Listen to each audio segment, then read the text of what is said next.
loud so I can make the official announcement. Welcome to the Keshe Plasma Reactor Group for Tuesday, January 10th, 2017. So we're basically ready to begin. And Guy's gonna sing a song and play his guitar first. Hey, No? You didn't bring your guitar? Maybe later. Okay, maybe next week. We'll talk him into that I'm still one. practicing. I do play guitar, but I'm a closet player. So I see. maybe one day, we'll see. I play in the closet too. That's where my mother put me when I tried to play music when I was young. And it's good to keep a balance. I figure it's like science on one side, it's very cool, but you need to bring the other side of yourself. So I do a little painting and play guitar.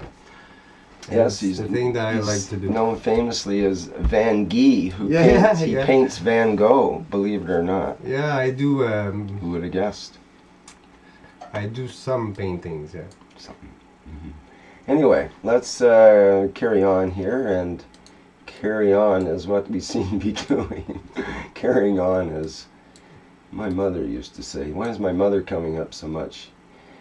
Who knows? We'll only find out toward the end of this program, because we never know what's going to happen here. So I'm open to any suggestions for people that might have had any major breakthroughs.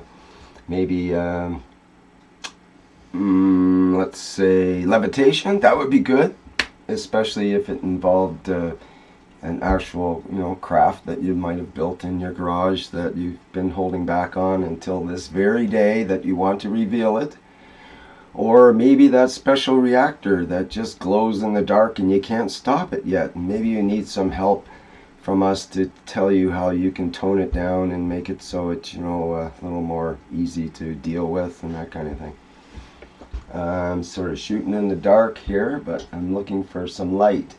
So, let me see who's here. We got, I was just going to say Lee Coates, and magically enough, his video appears just in the nick of time. You're on, Lee, and what do you got for today's activities? Well, I'm not glowing in the dark, and I'm not flying, so...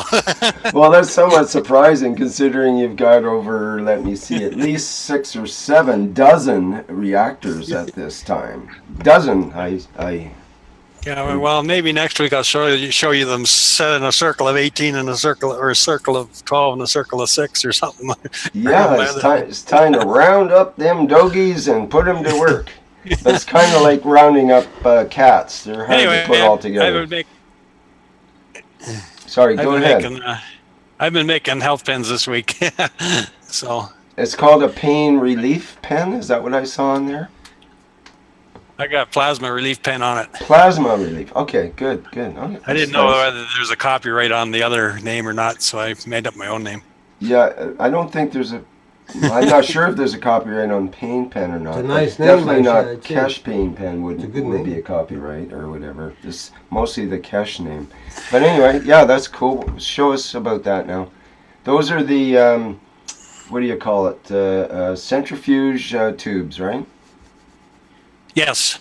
Yeah, I think they're a nice, yeah, and then you know which end is the pointy end to point at your pain and stuff. So yeah, and it has a pointy end more than the test tubes. The test tubes are kind of rounded. This definitely has a pointy end. Yeah, and having the markings on it gives it that hypodermic look as well. But yet there's no point on the point, so that's really cool. And the other thing about it is it looks very similar in shape and size to the Keshe pain pens, but it's transparent is a nice feature, I think, as well. Okay, I'm trying to share a screen here, but something didn't work. Right. So you might want to get the screen up first that you want to share, and then do the share screen. So you might want to... Well, it is up. I'm just going to find it. Oh. Well, we're seeing your whole, what do you call it, browser window right now. Yeah, right. Well, I guess I got to stop share and try again. Okay. So... where's my pictures?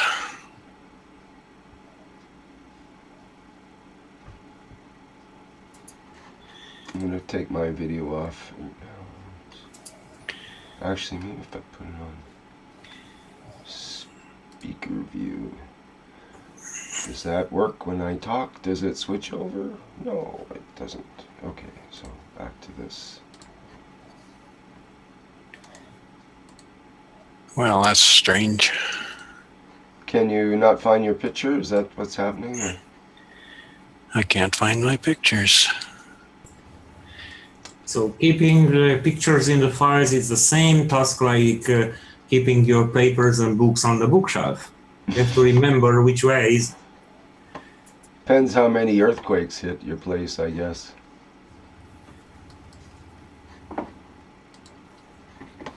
Well, it's got to be there. But Shall we play some music in the interlude? Guy, take it away! Meanwhile, Okay, Guy's gonna play air guitar. until we will find it. Oh, Okay, well, you still need a Okay, couple of minutes I'm there, Lee, or... Do you want a couple of minutes, Lee, or how you doing there?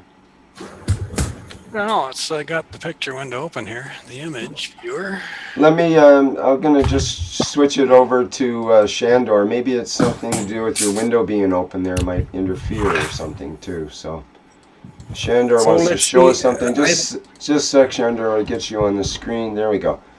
I put this for nano coating on with you, Rick. Thank you. I put this nano coating on 22nd December, and they are now under developing. You see, some are more, some are darker, some are not so dark, but basically all have the nano coating. And even if it would be transparent, it's still a nano coating there. If you could hold it steady, Sandor, it takes about 3 seconds for the camera to focus on every move that you make. So when you wave it around, it just... Okay, that's good. Yeah, cool. Very nice. Did you, Sandor, did you repeated the heating process many times, or you just that's from that cold caustic all along from since then? No cold caustic. It's a hot caustic process.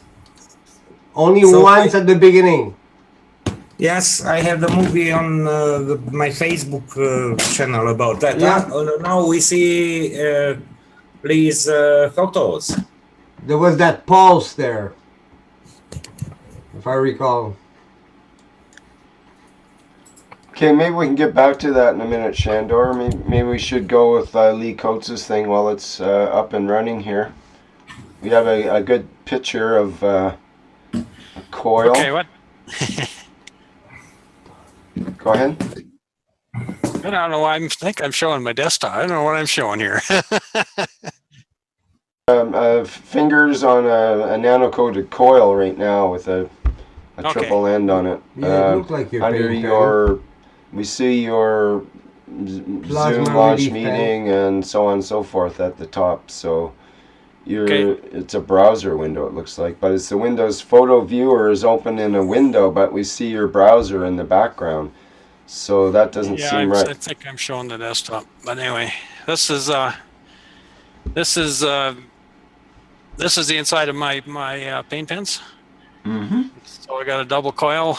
So the bottoms of the coils are just the little wires coming out the bottom there with the main pin in the longest one there. Mm-hmm. They all got a loop at the top. And when I put them in ice, that's what I get. So can you see my mouse there in the middle? Yes. Okay, so that's about the end of the pen, I think. Yeah, I think that's where it starts to taper there. So you can see the lines coming off the end of coming out the tip of the pen with that configuration, which is what we want, I believe. That's just another picture of the same. Another picture of the same. Then I tried it without the wires coming out the bottom. It's just the coil and there's no wires coming out the bottom of the coil. Right. And there's no curl at the top, so it's just two coils around the center pin.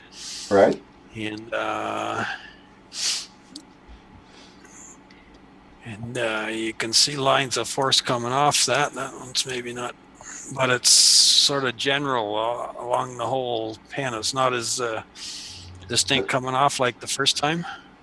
Okay. Okay, and then they're sort of coming off the sides of the pen as well as the bottom. Right. And I had one. I put the curl that had the curls on the top, but no wires on the bottom. Right time, and again without. You can see the lines of force coming off the sides of the pen as well as the bottom. So those two wires at the bottom seem to be important to give it some direction into the bottom. We got quite a bit coming off the bottom here on that one too, but there's still some coming off the sides just going. Which one was that? Which one is that last one? Oops. That's with the curlies on. That one's got curled at the top. Right. To stop the plasma from going out the top and directing it down. So, but there's no pins on the bottom of the coils here going down. Right. So it sort of works, but not as well as with the pins going down, it seems like. That's what I'm getting from my ice pictures here. That's okay. So that's the one with the pins going down and the curls at the top, and you can see there's still a little bit coming out the sides, but most of it's focused right at the bottom here. So. Right. Okay. It's much easier to see when there's no crack in it. Well, it's hard to get no crack. Yeah. And that's what. Oh, look at this one. This is what with tap water. The other was with distilled water, and with tap water, I get all kinds of cloudiness in the middle, which doesn't tell me nothing. So if you're going to do the ice experiment, do distilled water. Interesting. And this you didn't degas the distilled water or do anything special with it that way, or what? No, I got no the vacuum set up. And that's basically what we're seeing is the air bubbles, but they're responding, it seems, to the way they freeze and the way it forms seems to be due to the fields. That's a beautiful example there. When I did froze my car magravs in ice, I used tap water, so maybe I got to redo that experiment with distilled water, I guess, to get a better picture of what's going on. Could be. It's totally different substance, especially when frozen. It's all the stuff in tap water. Goodness knows what is in there that's trying to interrupt with the freezing process and whatnot.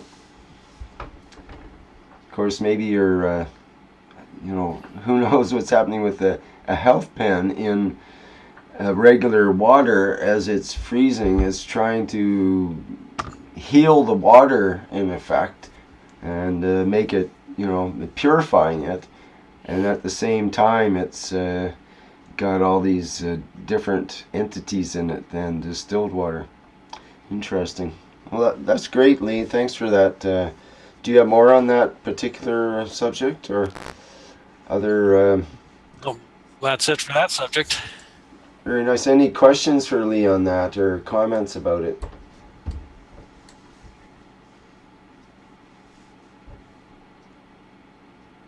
Did you try them on yourself? Did I try them on myself? I don't got any pains right now, so I haven't. Well, that's a pretty good testimony, actually. I'm just You're surrounded. You're surrounded by stuff. You probably can't look in any part of the room that you're in without looking at magravs and other devices. So that might have a little bit to do with it, but that's good. What about sorry, go ahead, Sandor.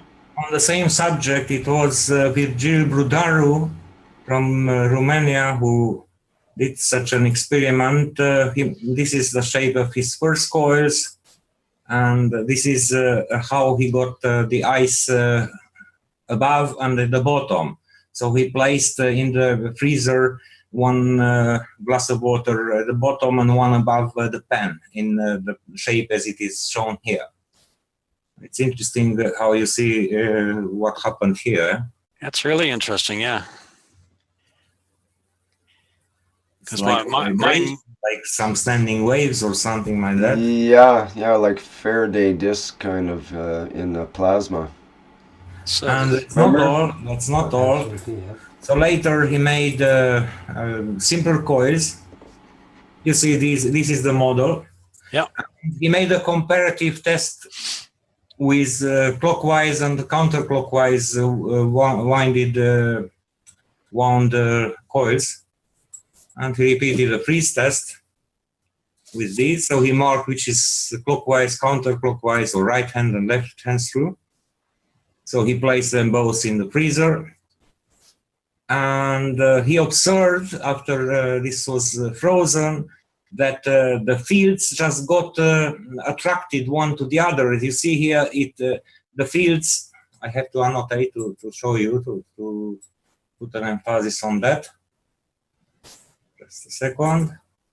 So here you see the fields deviated in this way, and this would be the axis of the coil. And here this one. And meanwhile, these frozen things just got closer each to the other. So it is an interaction in between them.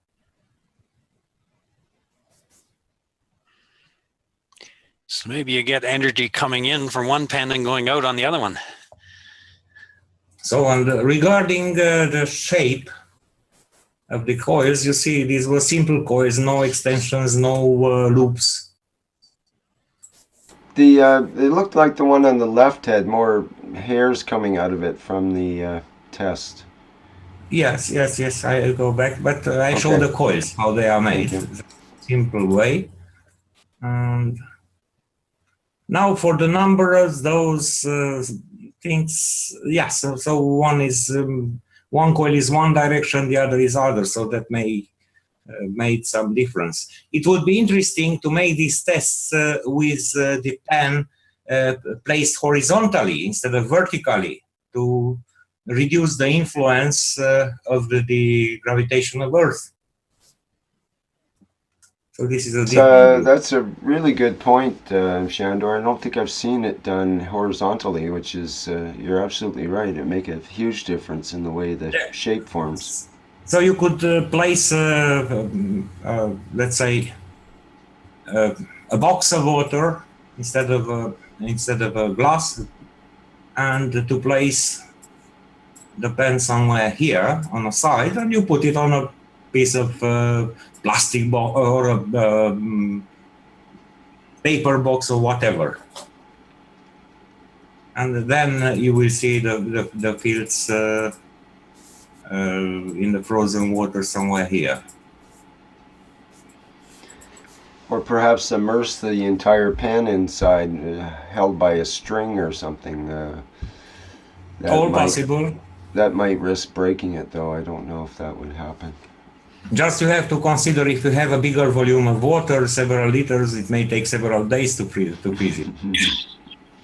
Well, you know, you could also put two pens in the same water, have them facing each other and have them facing the opposite directions. Yes, of course. So that's possible too. So there is a multitude of possible experiments.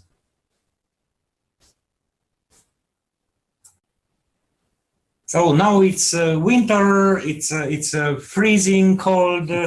In some part of Romania, last night was minus 51 centigrades. The previous records were minus 31 while I was a young man, and now we have a place in the mountains with minus 51. But in many places it's minus 10. So in many places on Earth, on the northern hemisphere, this winter you will have a lot of opportunities for freezing tests without emptying your freezers if you have a yard or an outer space. Good point. Yes.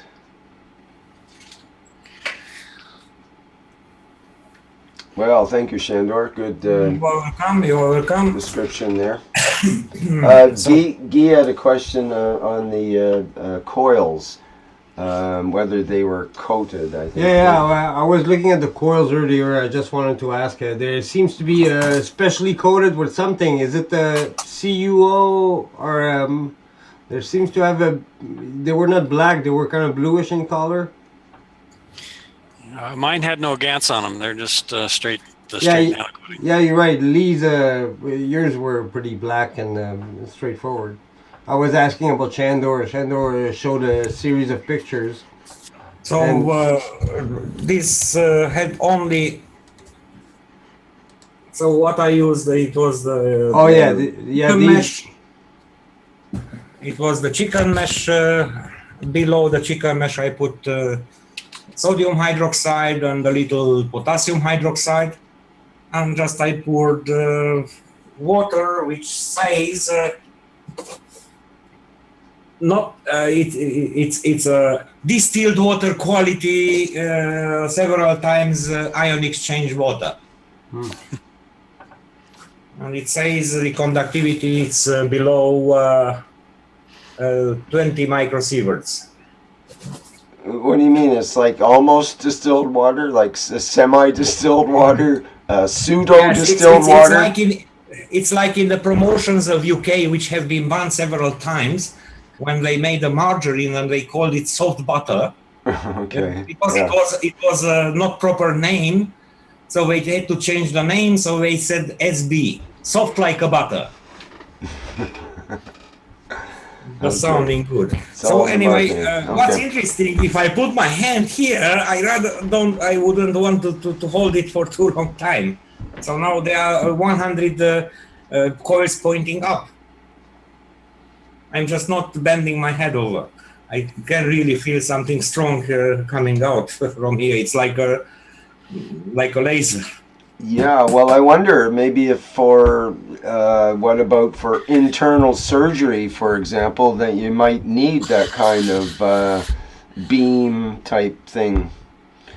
So you could arrange your tray in a shape that would make it some of them raised up a bit, some of them down a bit for whatever shape you're trying to laser the internal organ to.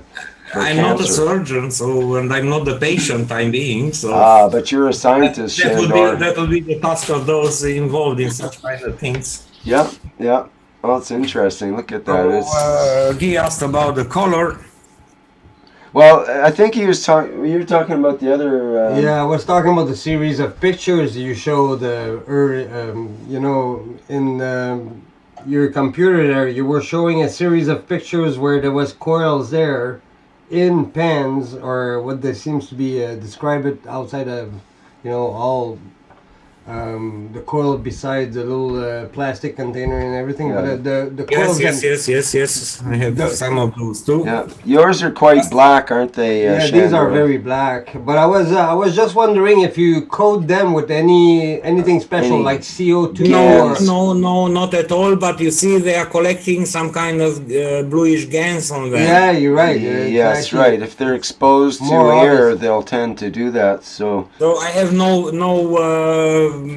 argon gas or something like that, so they have an air with some moist inside, as you see on the top. Is there any moisture on the bottom, like some liquid CO2? Yes, according caustic rather. Yes, always when I put in conditioning, I put a little moisture as per recommendations of Mr. Keshe. Yeah. And now, after several weeks, maybe I have to continue the conditioning with the corner of the box slightly open to let the moist to go off. Anyway, it will be time soon for. Interesting. Soon it will be the time to continue the process with them. And to place them into the vials like this one, or like this one. So I put only 3 pieces, 4 pieces.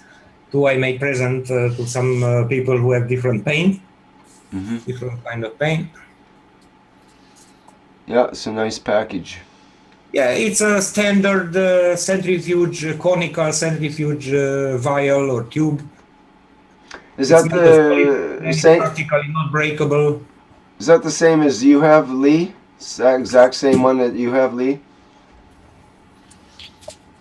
Yeah, the It's the mine's a different manufacturer, but it's got the Yeah, screw. it's a standard shape. It's a, yeah, it's the color. The So- color of the cap is different only. Yeah. Yes, So, it's a 50 milliliter vial. Okay. and you can What? screw it. Yeah, screw on lid. Yeah. Nice. I saw a company which has the word orange in his name, and all the caps are orange, for instance. So maybe you can find caps of different colors for different kind of pens. But these are standard products, and if you buy them in bulk, they are really cheap. So they are such a Yep. few cents per piece. No, that's way better than the test tubes, the plastic test tubes that I found broke very easily, actually. They were cheap plastic. Let me show. Let me show. This is a polystyrene. Just a minute, just a minute, just a Crystal minute. plast. Just let me pin you. There we go. Okay.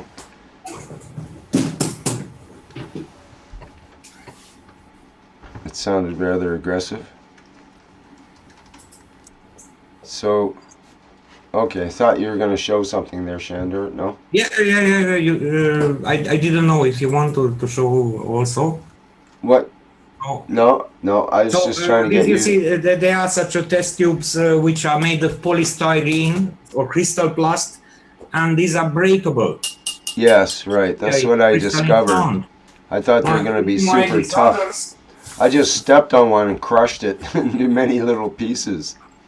And these others, you see the sound. Yeah. It's not. It's a softer. I can press it. That's right. But still, it's and very strong. I don't know how many 6,500 RPM or something in a centrifuge. Yep, about that. I was just looking at that the other day. That's right. Break. Yep, very good. Thank you. You're welcome, and I just want to remind on my Facebook page I posted a series of photos, tutorial, and an easy to follow blueprint for this style of pens. Of course, you can use it to change according to your idea. It doesn't have to have 54 turns. You can make it 36 turns or 27. You can make it with 2 coils, 3 coils, 4 coils. Do your developments. But you have a tutorial on my Facebook page, and you can find step by step how I did it, and maybe from there you learn which you see I didn't do it in the best way, you can do it better, or which I already found a way through, you don't have to reinvent. Thank you, Sandor. Perfect. Lee, did you have some other about that you wanted to show, or? No, that's it for the pens. Okay, what else you got there? I know you got an ace in your back pocket. You always do. Well, the only other thing I've been doing this week is he's been putting nano-coated plates on my windows, trying to keep warm. Oh yeah, I bet a lot of people are trying that now. I'm thinking of doing a similar. I had another idea was to get this copper foil tape and put, with 2 nano-coated plates on the window. And between, I said, why not run just one strip of copper foil tape across the top of the window? And didn't seem to work. So I don't know. I don't understand the theory of why the nano-coated plates works on the windows. I've got them on my ground floor and second floor right now. Mr. Keshe mentioned, I think he mentioned the term black body radiation, or reflecting the radiation back inside was part of it. You were going to say something there, Sandor. Yeah, so basically, according to Mr. Keshe's teachings, temperatures and heat comes out from the friction of the fields. So if you understand that, you understand the fields of the body, the fields of your human body. Try to create other fields which create a friction condition that you can get heat. Just today morning when I started the computer, it's evening for you in America, somebody, one of friends posted a puzzle. So let's suppose he's on Enterprise ship, he's the chef, the cook, and he makes some food and he places it out on the wings of the Enterprise. I don't know if it has wings or not, in the outer space to let it cool down because they are minus 220 degrees. So how fast it will cool down? So it was a nice puzzle. So you understand, in the outer space, basically you have no gases, you have no convection, like you have in an air and atmospheric condition of the planet. You have a convection. So cooling makes it's made by a different process. So probably it will cool down better inside and not outside. Well, that's the thing. If it's in a vacuum, the vacuum of space, for example, inside a vacuum chamber, if you run an electric motor, for example, a little electric motor that normally requires some cooling, it'll tend to overheat because there's virtually no cooling in a vacuum, like you were just saying, no convection. So anything. Think of your thermos in which you keep your coffee hot. Right, or even a wire that heats up stays hot. So that's the it doesn't have, it's not able to emit the energy. Except there is some radiation energy that's emitted, of course. So and that's the thing about space, it's full of radiated emissions all over the place. But it's in a vacuum, so therefore it's a totally different way of transferring the energy compared to what we think of. So, you know, we think of the cold of space, but it really isn't that cold. It's just the absence of the warm molecules. There's not that many of, like we would exist in space for quite a long time before freezing to death, like you were just saying. Yeah, now unfortunately there are such science fiction movies, which are propagating such a false information, false data, showing that somebody was thrown out of the spaceship and he will freeze in minutes or in seconds because it's so cold there. Actually, he will not freeze. No, in fact, he will lose some heat through radiation, that's all. But it's a slow process. Right, like we lose heat through radiation by being out on a night that's not overcast with a clear sky, for example. It's much colder than a clouded sky, or being even underneath a tree where you're protected from your radiation going out to the blackness of space. So that's actually a way they're trying to get energy because of that gradient of the blackness of space versus the warmth of Earth. You should be able to get a bunch of energy out of that. Back to the heating subject. Yes.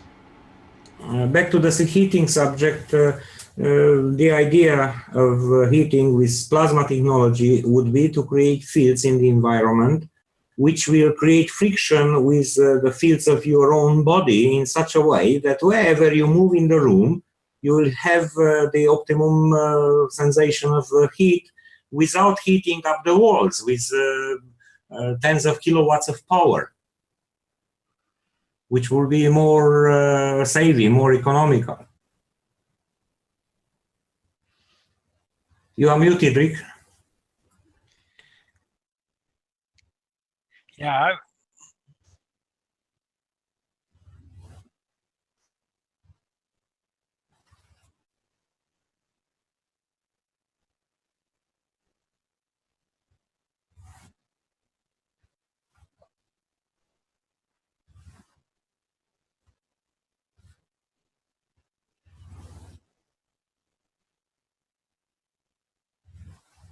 And so some other points which Mr. Keshe explained or inspired us, basically he inspired us, let's think about why the body of these four legs animals, which, or not only four legs, those animals which have red blood, why they have mostly the temperature of around 37 centigrades. Let's understand what elements are in that body and what are the fields which are interacting. And it's the balance of the fields which regulates the temperature. how much zinc, how much iron, how much copper, how much carbon. And you see it's different for fish and different for reptilians. And they have also a different body composition. And also it's different even for humans in different environments or different states that we're in. For example, I've had an aversity to going out in the cold lately because it hasn't been that cold in the last few years here. Now it's down below freezing some days and there's snow around in places and so on. Whereas when I was young, I didn't have any aversion to going out in the snow and be playing in it and so on. And once I get actually moving, even in these below zero temperatures, you get the body gets into a certain rhythm and you keep warm because you're moving and so on. Your metabolism is working faster than, sitting behind a computer and just typing, for example. If you have to get a job done in the cold, you go and do it because it has to get done. If you have to change a flat tire in the snow, then you do it because it has to get done, and you're probably not going to get cold because you're all kind of sort of jazzed up for it. What's you're conditioned psychologically for it, and that makes you warmer somehow. So if we can make a device that causes that same effect. Whoa, holy cow, we got some major Rick Harris, I think it was, your microphone was open and something was ripping and tearing there. Okay, I think we're back to semi-normal, whatever that is here. So anyway, this winter is going to be, this winter is going to be very cold and long. Yes. So it's more and more important to come up with some sort of system or device that can help people that are in the cold. Same thing happens in Canada here. There's people, especially up north, that have they spend enormous resources trying to keep the communities warm. They have to have these huge diesel generators running full time to supply the small town with, or just a small community with enough power to run their heaters and so on, and lots of propane and other fuels get trucked in. Up to thousands of kilometers of trucking these fuels in just so they keep warm. Yeah, Doug McDonald says on the east coast of Australia they have soon plus 40 centigrades. So unfortunately we cannot borrow those some degrees of that plus 40. Actually, that's what one of my new ideas would be to use the pipelines for oil. Instead of pipelining the oil from the north to the south, you pipeline warm water to the natives up north. Oh, we have such a systems, we have such a system. We have remote heating in the city where I live in Central Europe. So there are huge pipes which go underground, which are supposed to be thermally insulated. And of course, it's comfortable. We open a tap here and we have a radiator on the wall with hot water. But when it is snow outside and there is frost, you can see on which streets the pipes are going because it never freezes. So it's a very expensive way how to heat the streets.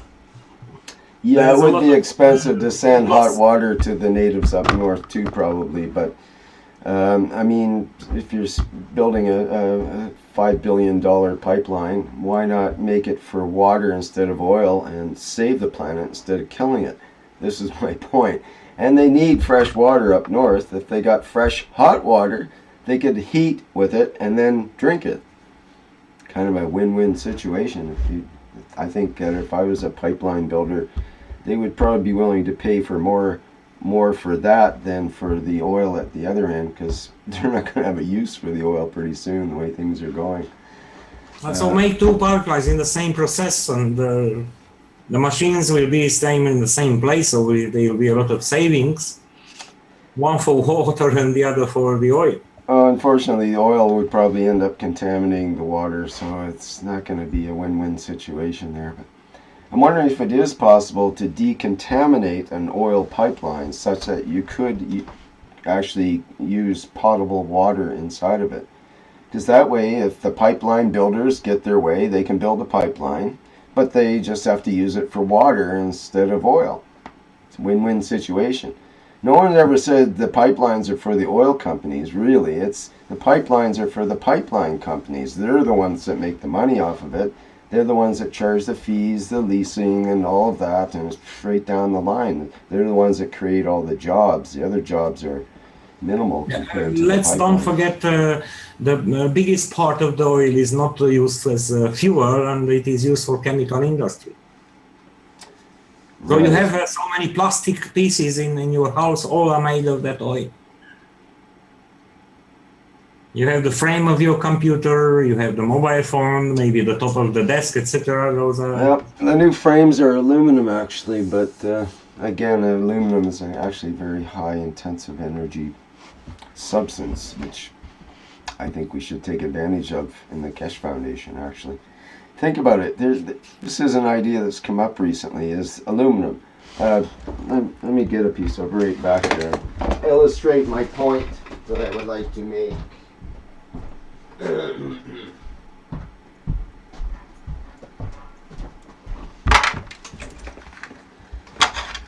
Behold the typical aluminum pie plate, folded up, right?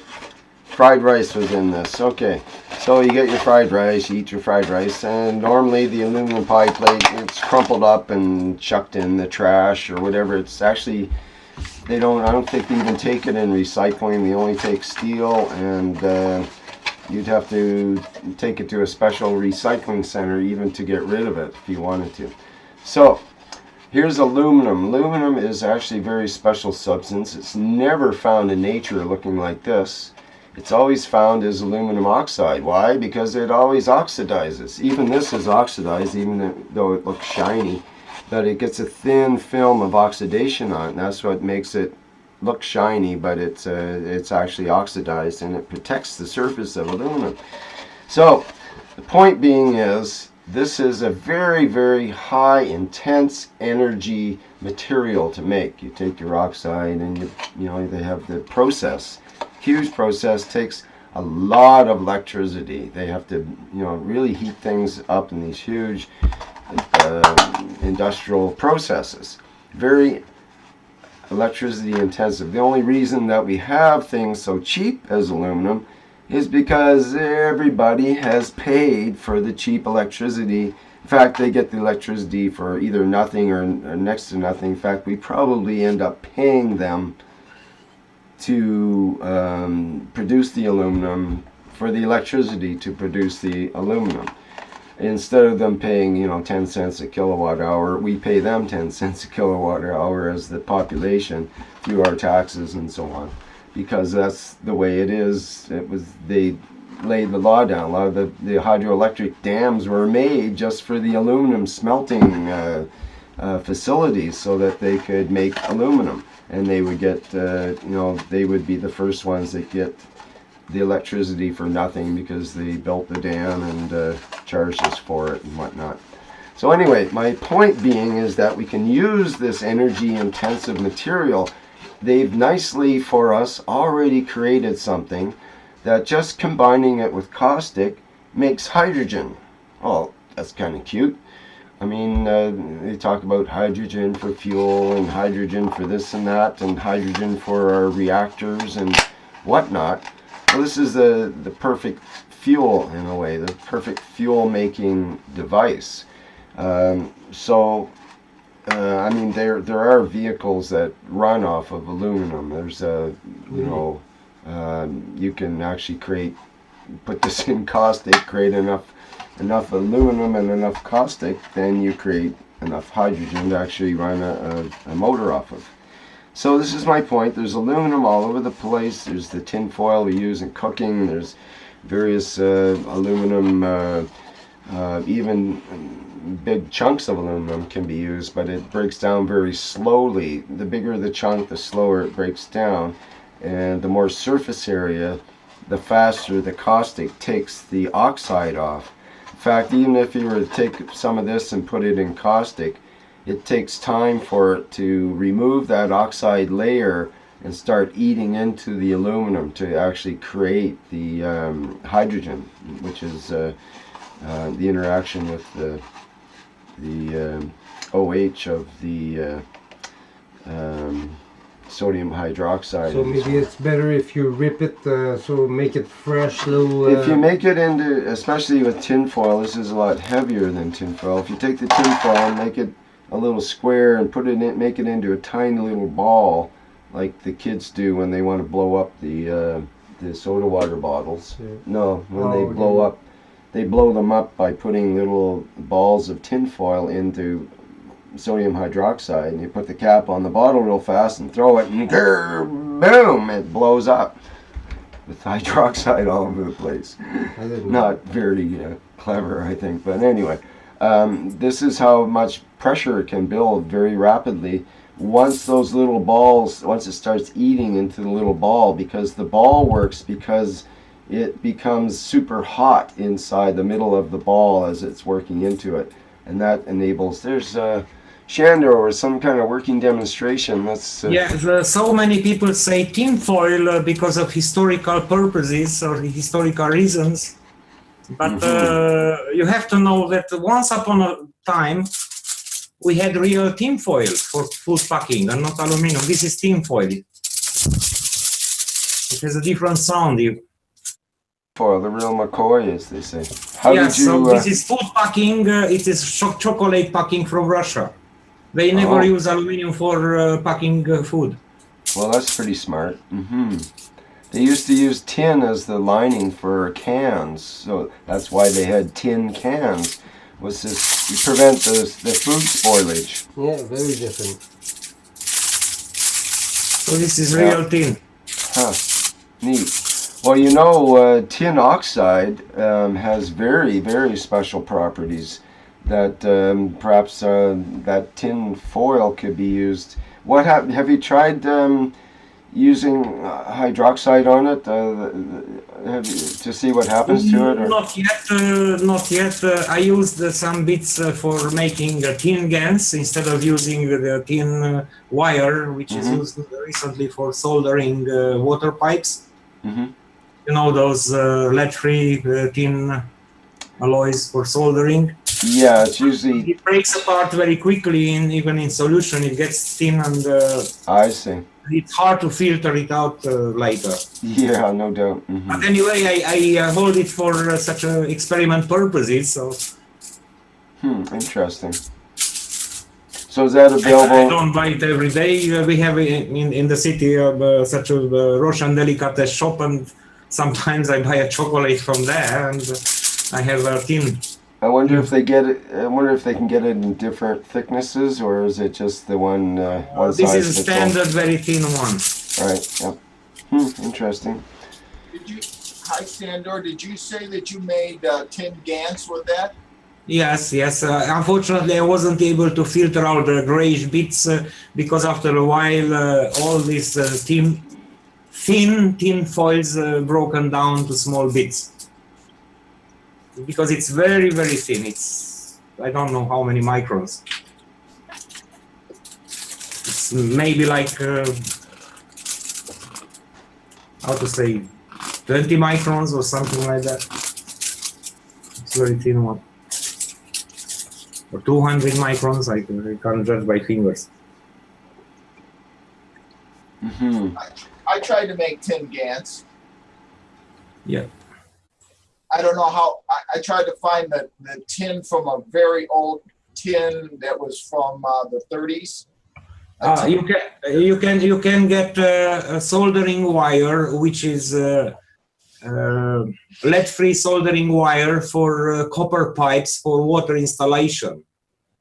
According to the recent health standards, you cannot use lead-containing solder for drinking water pipes.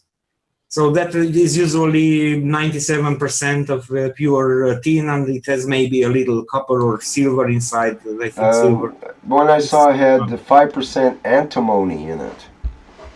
Oh, not that brand which I brought. Antimony is very poisonous. It's more poisonous than lead. Well, that's how they replace things here. One They poisoned can by use another. antimony for soldering for electronics, but not for water pipes. This was actually for water pipes. I'm pretty sure that it was not the electronic solder. Do you know antimony, where from it comes, the name? Well, anti right away is something that you figure is not good for you. It's against something, and mon It's came against something. from monk. So it's something against monk, because it was a monk in the history who practiced alchemy, who discovered, refined this material from some ore, and he got poisoned deadly. Well, there you go. So its colleagues So named that's it is a just- metal which is against the monks. It kills monks. This just shows never It's become a antimony. monk. All right. Well, thank you, Sandor, for all those interesting factoids there. It's you've got lots That's a of good things. one. Mark, did you want to show something there? I just had a question for Sandor because, we're talking about tin, and I don't know, because how do you ever find out what really, this is where I got the piece of book. So the best way is, if you have no spectroscopy analysis possibilities, the best is to find out the maker's datasheet and to read that. Oh, well, once Like- again, I'm from the old. Yeah. For example, tin is not magnetic. Is that right? Like that sheet you have, Sandor, that wouldn't be attracted to a magnet, correct? Well, then that answers for my sure. question. Right. So that's what I was wondering about. Yeah, But you that's might right. have what was called tin in the old days is probably tin-plated steel. Yeah, what Because, Americans call can, the British call tin, which is the same thing for that metal box for food, because it was covered with tin after many people got poisoned of lead. Oh, okay. I see. Because this was a cookie tin from Belgium. Yeah, so it's just tin covered iron. Okay. Very Yeah. So good. if So- it's something so special from Belgium, then put it on eBay. No, I don't care about that because I just thought it was good tin because, and then I didn't want to ruin the pictures because they were kind of cool. Right, So yeah. I took the tin from the inside. Well, is that magnetic? Find out if that sheet's magnetic. Maybe it's different. Maybe it's tin. Okay. That's And metal. is there two layers there, or what's the deal? Yeah, the pictures were these. Oh, were, I see. they And what were about like- the It's other? tin plated iron. What about the main part? It sticks to that too, then, eh? I see. Yep, yep. And those are dimium. So I guess I didn't make tin Gans. Probably not. Yeah. Okay. But if it was coated though with tin, you might have gotten tin starting, and then probably the CH3 or iron GANs, correct, or Because what? it turned out like this, almost the same color as what's in there. And did it start out red too, or did it start out a different color like tin? What was your color of GANs, Sandor, from tin GANs? Any input on that? It was a grayish white. Right, that's what I thought. So did it come out grayish white first, Mark, and then go red, or did it just start out red, do you think? No, it looked like an ugly CH3. Yeah, well, that's probably what it was. It was pretty ugly after being coated with this tin all of its life, and finally get to spread its wings. Just for education purpose, let me show again.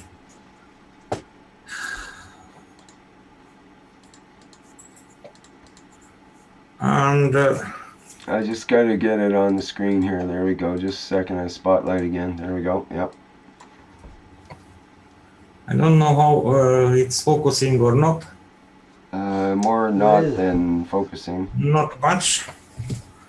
So I need extra glasses or magnifiers to read that's written on it. You can hold it up again and just sort of hold your hand beside it probably, and it'll focus on that rather than the background. I think I broke the paper in the middle exactly where it was the composition. So this was Amazon fittings, slot number 3. It's a yes, it's a 97% tin and 3% copper. Copper. Okay. Yeah, you can read it now. SN97CU3. Yeah.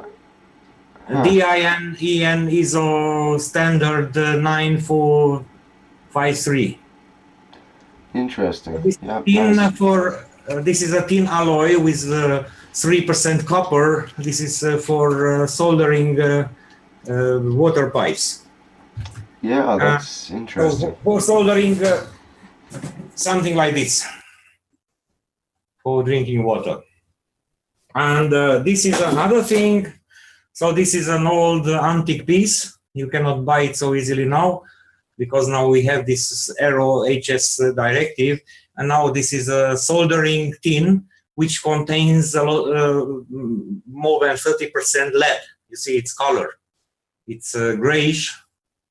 And when you touch it, it's better not to eat, but you wash thoroughly your hands because it contains lead oxide. But this is very good for soldering at low temperatures. So anyway, always read the composition or ask for the composition for what is made of, because both are tin solder, but they are quite different. There are several alloys of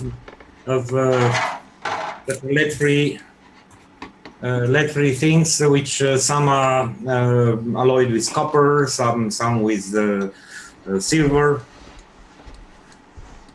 It was a big challenge for the electronic industry when it was a global requirement to eliminate lead for protecting nature. So pollution, and unfortunately that directive goes only for electronics. Meanwhile, the biggest lead pollution is done by, do you know what?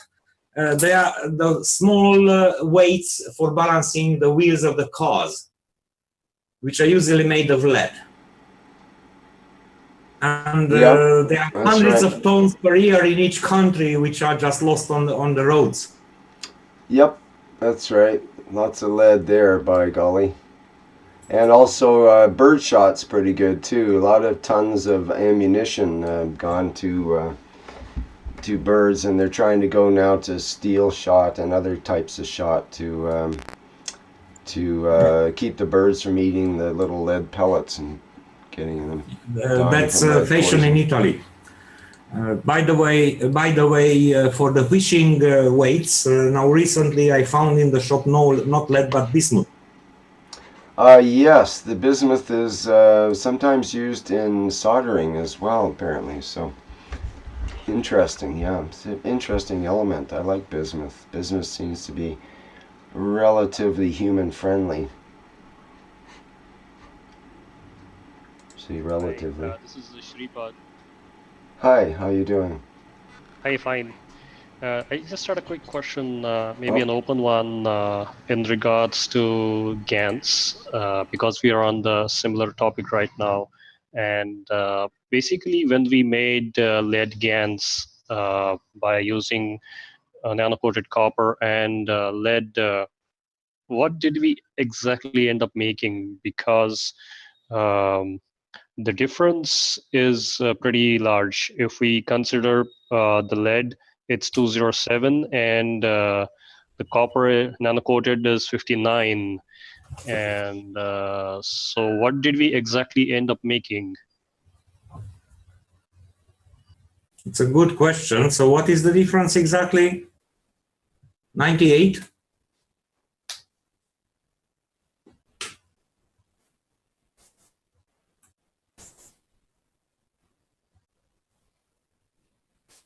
Just let me look at the periodic table of elements.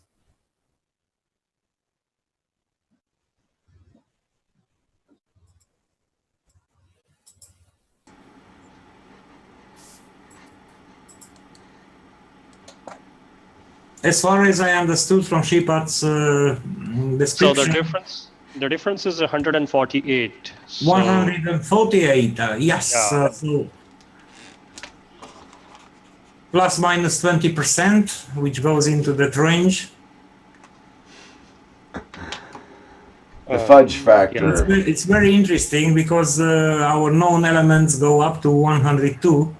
Exactly, yeah. But you can go also for the number of protons and electrons, which will match that, which can be something starting from plus minus 20% from tin, strontium, tellure, iodine, xenon, cesium, barium, lutetium, and whatever.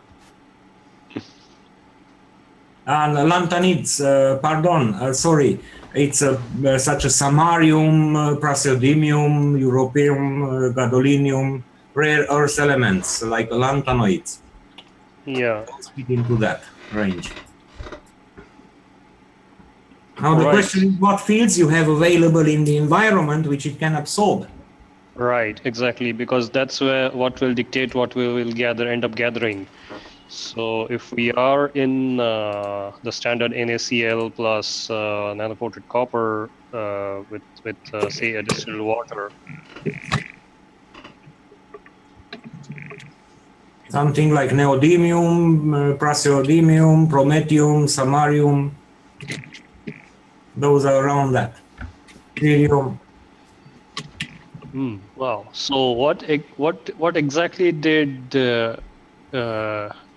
make the GANs gravitational? Because right now we would have a range of whatever heavy things are available in the environment, which we have absorbed into and collected. So, what exactly did make it a heavy gravitational thing?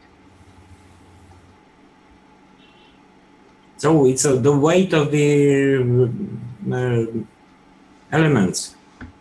They are high weight. Usually those are highly gravitational. You know, hydrogen is the most giving one. It's the lightest. Yeah, that's right. Yeah. And the heavier is the gravitational component. Mm-hmm. Anyway, I've heard people from the Product Innovation Development Center who worked with such kind of GANs made with lead that they didn't like to touch it or because they felt that it's pulling so much energy and it doesn't give too much. That's right. Many people have commented on that, including Douglas, for example, who was saying that even just walking by that lead GANs container was enough to make his hand twitch, I think it was, and this kind of thing. Mark, you're showing something there along the lines of lead GANs, I believe. What have you got there? Is that what you have? Is that what we're seeing? Yes. Once again, I don't know because I just make it because, I try to make things according to the way we were taught. And this was made with lead. I don't let anything else touch the water or anything like that. So I took a piece of lead, a lead sinker, and I cut it in half and I soaked it in the one side in caustic until it started to break down. And then the other side was just non-nano coated. They were connected through a nano coated wire. And like all my other experiments, I don't use electricity. No electricity! Yay, Mark! Back to the original teaching, basically. I mean, so many people are using electricity and so on, but if the original experiments, I don't see Mr. Keshe using electricity. I don't think he used it until other people started to use it, and then he sort of played along a little bit. But I noticed that there are people that are complaining about having so much diverse teaching on the GANSs and the nanomaterials and so on. How it's hard to get real information and so on. But yet, when you trace it back to what Mr. Keshe said originally, and not what everybody else thought he said, or everybody else, their own opinion or their own way that they wanted to do it, when you get back to the basics, then it's he almost always teaches the same basics with how to make the GANSs and that kind of thing. And So we Well, like to experiment and try our own ways and so on. But it's nice to see you, Mark, with going back to this original way that was taught, basically, which is use the wires or maybe a LED or something in between, or nano coated wires are often just enough, and have one that's nano coated plate and one that's not, basically, but of the same material. That's interesting. yep. And I just use a little bubbler. I use water, and when I pull up off of this, what I'm showing here, I'll show you because I told you last week I got run number 4. My production run number 4 is going, Right. but I have a different setup. But since we were talking about the lead, and everybody um, poo-poos the lead, I don't know. Maybe my heart races a little bit because we talk about it. I don't know. Does it bother me? I don't know. Douglas said that, he didn't want it to be by his. I keep it away from my other Ganses, but it's still on the same shelf. And you didn't have any trouble making it or dealing with any of that, right? I could tell you some stories about lead that I had with it, but now that I feel comfortable being around it, it doesn't bother me anymore. Right. Okay. I use it as, I believe that it's an anchor. I believe that Mm-hmm. in its own essence, as we close our eyes and visualize things, that's how I see the world, because when I open my eyes, I see it. But when we close our eyes, we have to visualize things too. To me, lead is something that that's what it was. It was an anchor. It's a sturdy thing. It's everything wants to come around it or pull to it, or it has its own purpose. That's a good way, a good description. An anchor. You grab onto an anchor when it's thrown overboard, it'll drag you to the bottom. But on the other hand, if you don't have an anchor in a stormy, turbulent situation, then you don't have any safe place to attach your boat to, and it'll drift away with whatever Exactly. So winds. in a turbulent storm, lead is a yin and a yang. It can do both things. Some of these materials that we work with can do both things. We're Right. understanding that our universe has things within it that can do two things at the same time. Yeah, and again, it's all in the quantity and entity, as far as Mr. Keshe says. It's the concentration of what you're dealing with that's important as well. So if all these metals and these, a lot of people are worried that we have these are heavy metals, and are they toxic? And like Mr. Keshe said, all these things that we're working with are within the elements of our own universe. They're within us. They're around us, or whatever way other people have put them together, meaning that a board or a chemist puts things together, they're still within the same range in which we're accustomed to. Look at it that way. I look at it that way, so that it doesn't. I don't let these elements scare me anymore, because they're all part of our own world. There's nothing more here that we don't already have.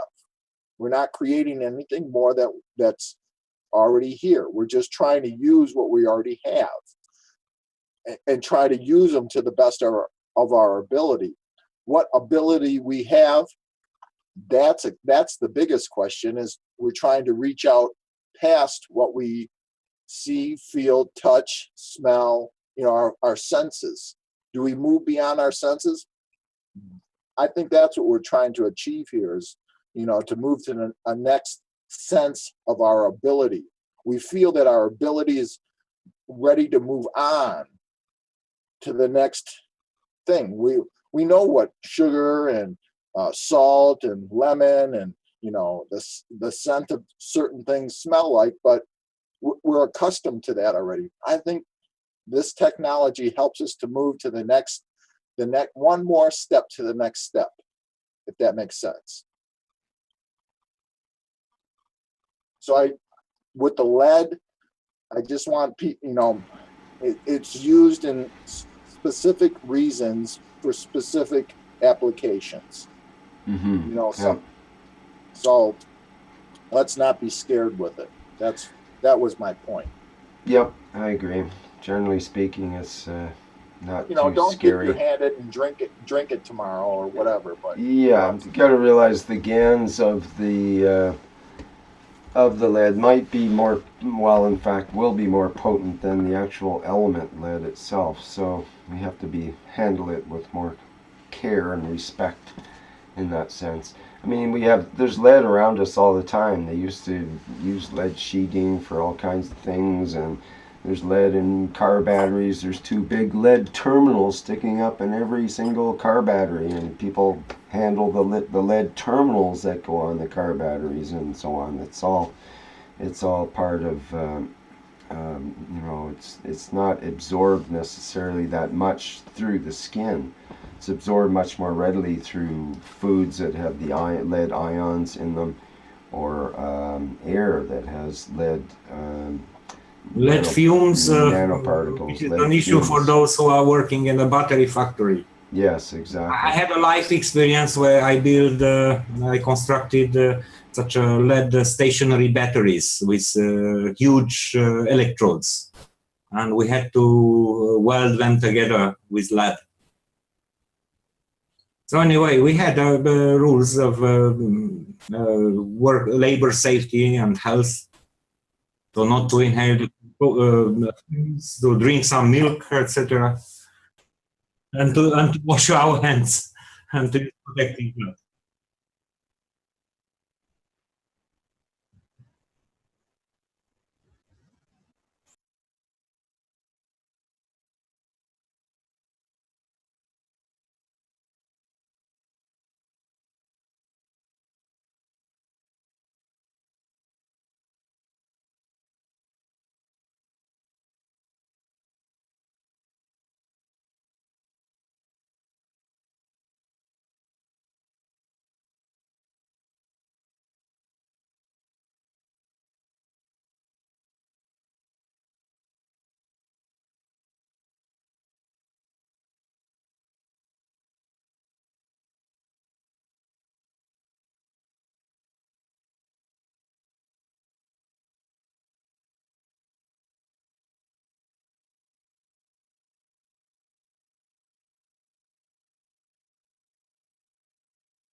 Yeah.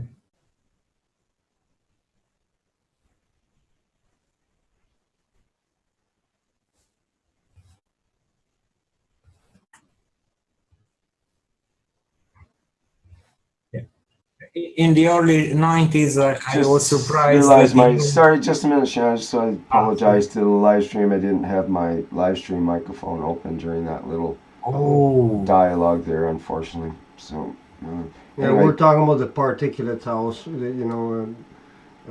the fact that the very small vaporized one are very nasty, and yes, the that way was the we point. find those buckyballs or It's actually nanotubes. the smaller the particles, the more deadly they are. So it's not so much the black soot stuff that we end up coughing up out of our lungs. That's expelled easily enough. It's the ones that you can't see, like from the newer diesels, that are way more deadly than the older ones, actually. this is why I was surprised in the 90s that the two-stroke engines have been banned for pollution, and it was no restriction or standard for the diesel engines, which the Yes. old diesels, which are not well adjusted, they produce more harmful things than any two-stroke engine, Well, that's like right. old And buses or old trucks. yeah, it's only because the two strokes get crappy fuel mileage that they ban them, because back then in the 90s there was a bait and switch game going on with CO2 and blaming CO2 for global warming and all of this nonsense. And it turns out, I remember very distinctly at that time, CO2 was named originally during this time to be the marker gas only for all the other toxic gases that came out of the exhaust as emissions and out of factories, smokestacks and other pipes. And the CO2 was an indicator that all these other toxic things were being burned in that same bunch of gases, and that we should regulate this, because it was back in the 70s and 60s the term zero tolerance was initiated when they found out that DDT was in everything. And they said, oh, we can't have this, we got to have zero tolerance for all chemicals getting into the environment. Well, that lasted about 5 years, and then they twisted zero tolerance to mean zero tolerance against drugs, and it became the drug war. And zero tolerance meant drugs, and it had nothing to do with exhaust emissions after that point. In fact, then they did a really sneaky, snarly thing that I think is the worst tragedy of the 20th century in naming CO2 as the harmful gas that we all need to regulate. Yeah, this is crazy. How And about sulfur now, hexafluoride? what do they do when they frack the heck out and warm up all the earth underneath using natural gas fracking and heating up the earth? They want to stick CO2 back in to appease their sins, basically. Well, that's a bunch of BS, because all these other 200 gases have been busy escaping and getting into the environment and killing roughly 3 to 4 million humans a year, depending on which United Nations study, which is pretty conservative, you happen to ascribe to. So now we have a situation where the exact same gases that were used in the Second World War for the Holocaust, namely diesel exhaust, look it up, about 40% of all the deaths in the Holocaust were due to diesel, not to chemical gases. They used the Zygon later because it was cheaper than running the diesel engines to kill all the people with. So, hello. So now we have the same German companies that were involved in the World War II now legally gassing the population, until recently, where they get nabbed in the US, and Volkswagen's paying roughly $20 billion so far in the first stage of fines. And the second stage, you're going to see probably in the tens to hundreds of billions of dollars more.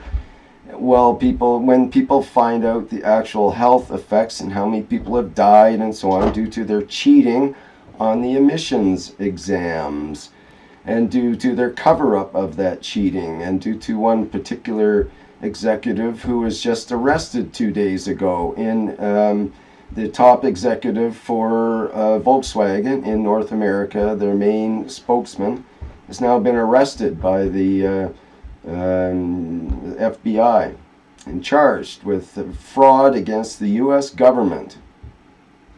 Yeah, and that's just the start. You're going to see these people are just going to fall like flies. Bing, bing, bang, boom, boom. The engineers, the top executives, you name it. They're all in this. They all know about it. They're all to blame for it. They're responsible for the deaths of, well, hundreds of thousands, if not millions of people altogether. But just due to their increase in causing 4,000% more emissions on their Volkswagen diesels, that's 40 times, that's what they've admitted to, 40 times more emissions than what they claimed on their ads. That's 4,000% for those who can't calculate. 4,000% more emissions of these toxic nanoparticles, not the CO2. They're all the blaming is about CO2. They haven't even mentioned the other 200 chemicals, and especially the nanoparticles of carbon that come out of these fearsome, beastly, bastardly vehicles, these diesels, especially Volkswagen. And I can't tell you how many thousands, and not hundreds and not tens of times, I have been poisoned by these little fuckers. And Volkswagen, you're on my list to go down. You are going down. You're not going to get away with just posting, making a bunch of electric vehicles like you're doing now and trying to take over the market again. That's not good enough. You're going to have to pay for the past.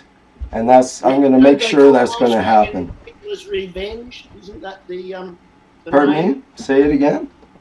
Volkswagen is commonly known as Hitler's revenge. Oh, I didn't know that. Oh, but people it's are making jokes. somewhat It was sufficient. about Warburg, or about the Warburg, which was a two-stroke three-cylinder engine. That it was the last revenge of Erich Honecker and so on. The joke is very old. I think in every century somebody makes something like that. So Right. the question is, you know, what will be with the workers who are earning a living by working at Volkswagen? If they have to be redirected eventually to other better tasks? Sure, they can go into the bomb making factories. I hear they're doing really well right now. The same families are involved. Exact same families. They control the oil. They control the weapons. They control, you name it, pharmaceuticals. If it's dangerous, they're into it. If it'll kill humans, as long as it kills them slowly, that's the important thing. Because you make all the money off them killing them slowly. You don't make a lot of money off them killing them suddenly. You only just funeral fees then. Unless you need to do away certain people, of course. We all know what you are talking about. I was talking about those who are going to work to put together two parts in a factory on a production line. Well, it's time to think about a new job. Hello, we're progressing now. We should be flying, of course, by now. Instead, we're dragging ourselves around and crashing into each other on the roads. I just saw an accident on my way here today. Two cars smacked into each other and going, wow, there's still cars smacking into each other. There's just a 100-car pileup in Ontario. 100 cars. Smack, smack, smack, smack, smack. Nobody actually was killed in that 100-car pileup. But that keeps everybody employed. That keeps all those body shops employed. That keeps all those people employed. Hey, my best friend's son flipped their vehicle on Christmas Day. You know, my only contact person in the whole Christmas time. Her son flipped their vehicle right on the road out here. And write-off, you know, $10,000 for the vehicle, just a total write-off. And that happens all the time, this kind of thing. Because humans, we're not good with high-speed vehicles generally, you know, unless you're a race car driver or really pay attention, then you're going to smack into somebody at some point. and you may or may not get severely injured. So many kids are killed, and you throw drinking into the driving, forget it. It's just not going to work. And throw a bunch of ice in the mix or whatever, and it slip, slide, and crash. This is not acceptable. This is why we're moving to a different realm now with the electric vehicles and with the self-driving cars and that kind of thing, which will totally transform. The kids, 5 to 10 years from now, kids won't even be getting their driver's license. They won't want to. They won't have anything to do with driving. Most kids, most people won't, because we'll have self-driving vehicles that won't be smashing into each other at least half as much. The current ones, it's a roughly 50% of the accidents of a normal driver. And within a couple of years, they'll have it perfected to roughly, maybe 5% of the accidents of a normal driver. And pretty soon, they'll have it better than any driver, period.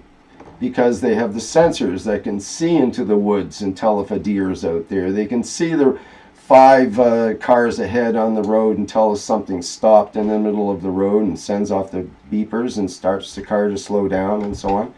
And they have that kind of technology already. The new Teslas just activated their stage 2 of their self-driving vehicles. So every new vehicle that comes off their assembly line is able to drive itself right from somewhere to where you want to go. And this is the way all the vehicles are. All the manufacturers have self-driving cars within 5 years already lined up. They already have them operating. They're just afraid to bring them out because they want Tesla to be the scapegoat for anything that might go wrong right now, which is what Tesla's been doing. But they've actually proven that it's much safer than a regular driver. So the insurance companies love it, and insurance companies are going to charge you more for driving your own car soon. And that's the way it's going to go. And people aren't going to want to pay double, triple, quadruple for their insurance just for the opportunity of driving their own car. Because you can bet they'll increase that insurance and not give us a discount for the self-driving cars. That's not going to happen. So, it's going to be a whole different future. And once that's mapped out, where the cars aren't smashing into each other all the time, and we have some compassion for each other by not sticking a friggin' tailpipe into the person behind you, into their face, into their vent system, and then your tailpipe goes into the vent system of the person behind you, and we pass on this pollution all the way down the line. If that isn't the most foolish thing that a human being can do to another human being, hello? So we got to wake up as a human species here, which is slowly happening, and we got to get off this foolish fuel fallacy and fanaticism that we have. That's a lot of F's together, eh? I like that. I think they call it alliteration.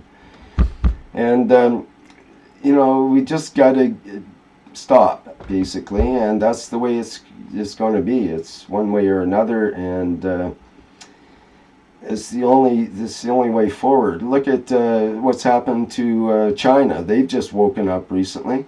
There's pollution was so bad there recently, world record-setting pollution. Everybody wearing face masks. They had to stop their industries in several cities. They just stopped the industry. People couldn't drive anymore to work. They couldn't get to work. They couldn't see. They couldn't actually breathe, and they had to stop everything. And then there's this mess that if you're a certain number, you can drive your car the day and not the next day, and so on and so forth. And it's all confused.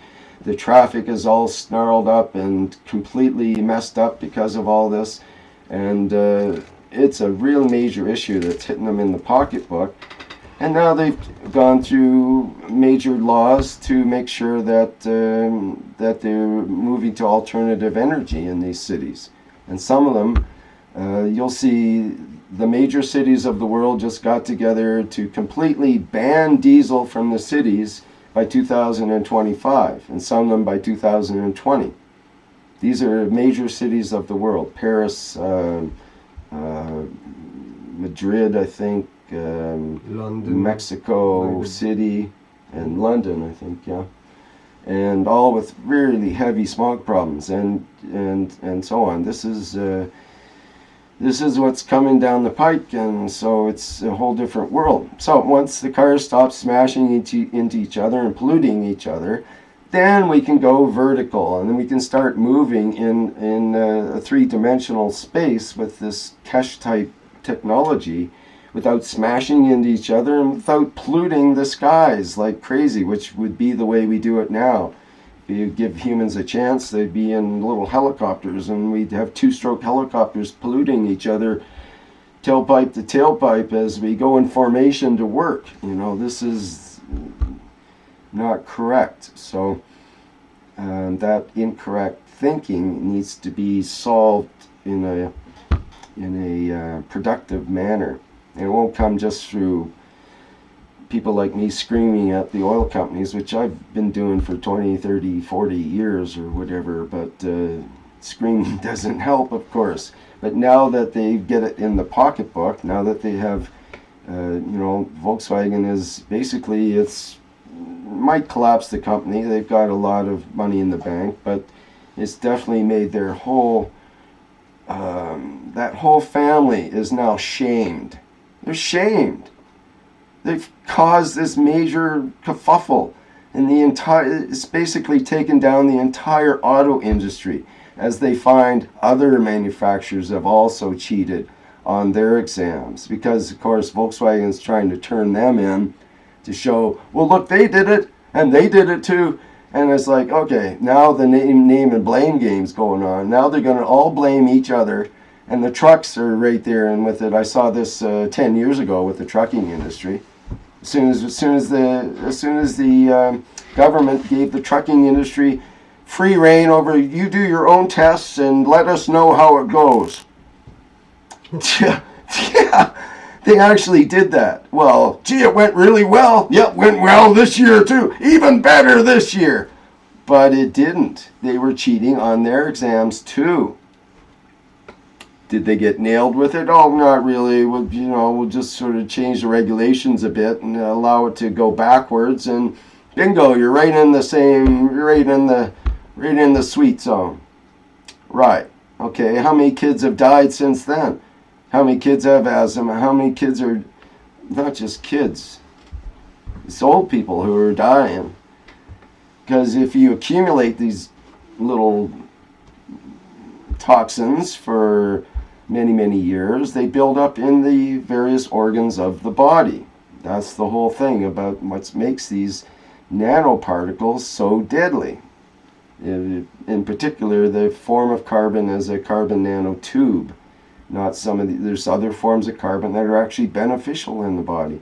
And of course, big part of our body contains carbon. It's carbon, nitrogen, oxygen, hydrogen, good old Mr. Cone, and so on. That's what makes us tick. But we don't tick by having encaged carbon C64 type buckyball. With what's inside is the toxin that comes out of the diesel exhaust. One of those 200 or more toxins gets entrapped in that carbon package and gets delivered into our lungs by the billions. And that's when it breaks open and delivers its package into the body once it's absorbed into various different organs and so on as it passes through. And nice package. So it's a great way to poison the earth. There's no more efficient way than through the lungs, and no more efficient way than using the transportation that every human uses all over the entire planet. So when this little scamola gets broken open all the way, you'll find it is the greatest tragedy and travesty of the entire 20th century and 21st century, because it's still going on. Millions of people a year times 30 years. Well, the burning of fuels, 4.5 million people a year according to the United Nations. So say 30 years, I don't know, do the math, it's something like, is it really that much? 150 million people, roughly, something like that, due to burning of fuels. And over half of that from diesel vehicles alone. So, and that doesn't even include the 50 years before that of diesels, before they came on strong in the 50s and 60s. Anyway, I don't want to go on about those types of nanoparticles too much. There's so many beneficial and beautiful and wonderful ways that we can use nanoparticles. That's what we should be focusing on. And on solutions for this conundrum we have now with the vehicles, and how we can transform into a new culture, a new society, where we help those people like Sandor was talking about, that are working in a factory. They just need a job, they need to work, they need to get some money. Well, that's the way we look at it now. Maybe if they had the things that they already need in life, they wouldn't need to work so much, perhaps. Like in Norway and some other countries, they're going to like a 3-day work week where you work, I think it's 6 hours a day or something like that, instead of 8 hours, because they found out that people that work 6 hours a day are just as productive as people that work 8 hours a day. Well, who would have guessed? And if you have lots of holidays, you become more refreshed, and they don't have to pay as much as a company, and so on and so forth. All these benefits come out of it, and so on. And they're experimenting with just paying people a guaranteed annual income as well. So that's something else that's coming down the line. If we all had a guaranteed annual income, then people wouldn't have to work hard at jobs that are extremely toxic or just repetitive, boring things that computers and robots could very well do better, and that's what they are doing better, and that's why they're taking away those jobs. Meanwhile, we're losing the jobs that people that are skilled, that are, used to be for building masonry buildings and that kind of thing. That kind of skills are being lost because of our new so-called improved world. Anyway, I see Sandor, did you want to say something there? Or yes, I have several subjects, several topics. Yeah, I ranted for quite a while. What we need the most, money or air, water, drinkable water, food, shelter, clothes, and relationships, ultimately. And about the developments, now there is a big need for applying the new science, the new technologies, and develop new solutions. You know about pollution by cars, but do you know about the pollution of health effects of those millions of people, children who are learning at the light of a kerosene lamp because they have no electricity and no other means of making light in the evenings, like in Bangladesh? That's about half of the 4.5 million that the UN estimates is those with the kerosene lamps, and also cooking on a fire, like some sort of a fire in the home where you have all the smoke is actually right in the home. Instead of that having can be solved with a chimney. That's a simple way to make a chimney. Right. If somebody uses the kerosene lamp for making the food, like in some countries, that's not the best. Right, exactly. Another is to make light. Another is to make a safe traffic, safe transportation with GRAPOS system, gravitational positioning systems. Then will be a mayhem, because who will need roads? Who will need rubber for wheels? Another huge industry. So a lot of people. Well, yeah, rubber plantations, the rubber barons may have to take a dive on that one. That's true, and that's true of every single part of the automotive industry. Of course, there will be new industries with the flying machines. It'll be the same things. This is like the horse and buggy days. They used to have a horse and buggy, and along comes the car. Well, turns out the car actually used a lot of the parts from the horse and buggy. The first wheels were horse and buggy wheels. The first body was a basic horse and buggy body. They just happened to put a motor, instead of the horse's part. And that's probably the mistake. Let's not forget that 100 years ago there were also electric cars, alcohol engine cars, etc. Yes. Actually, all of the first cars were electric. Yes. All of the first cars were electric. And it was Tesla who came up with an invention to turn a diesel engine into a water engine. He called it the spark plug and timing ignition system.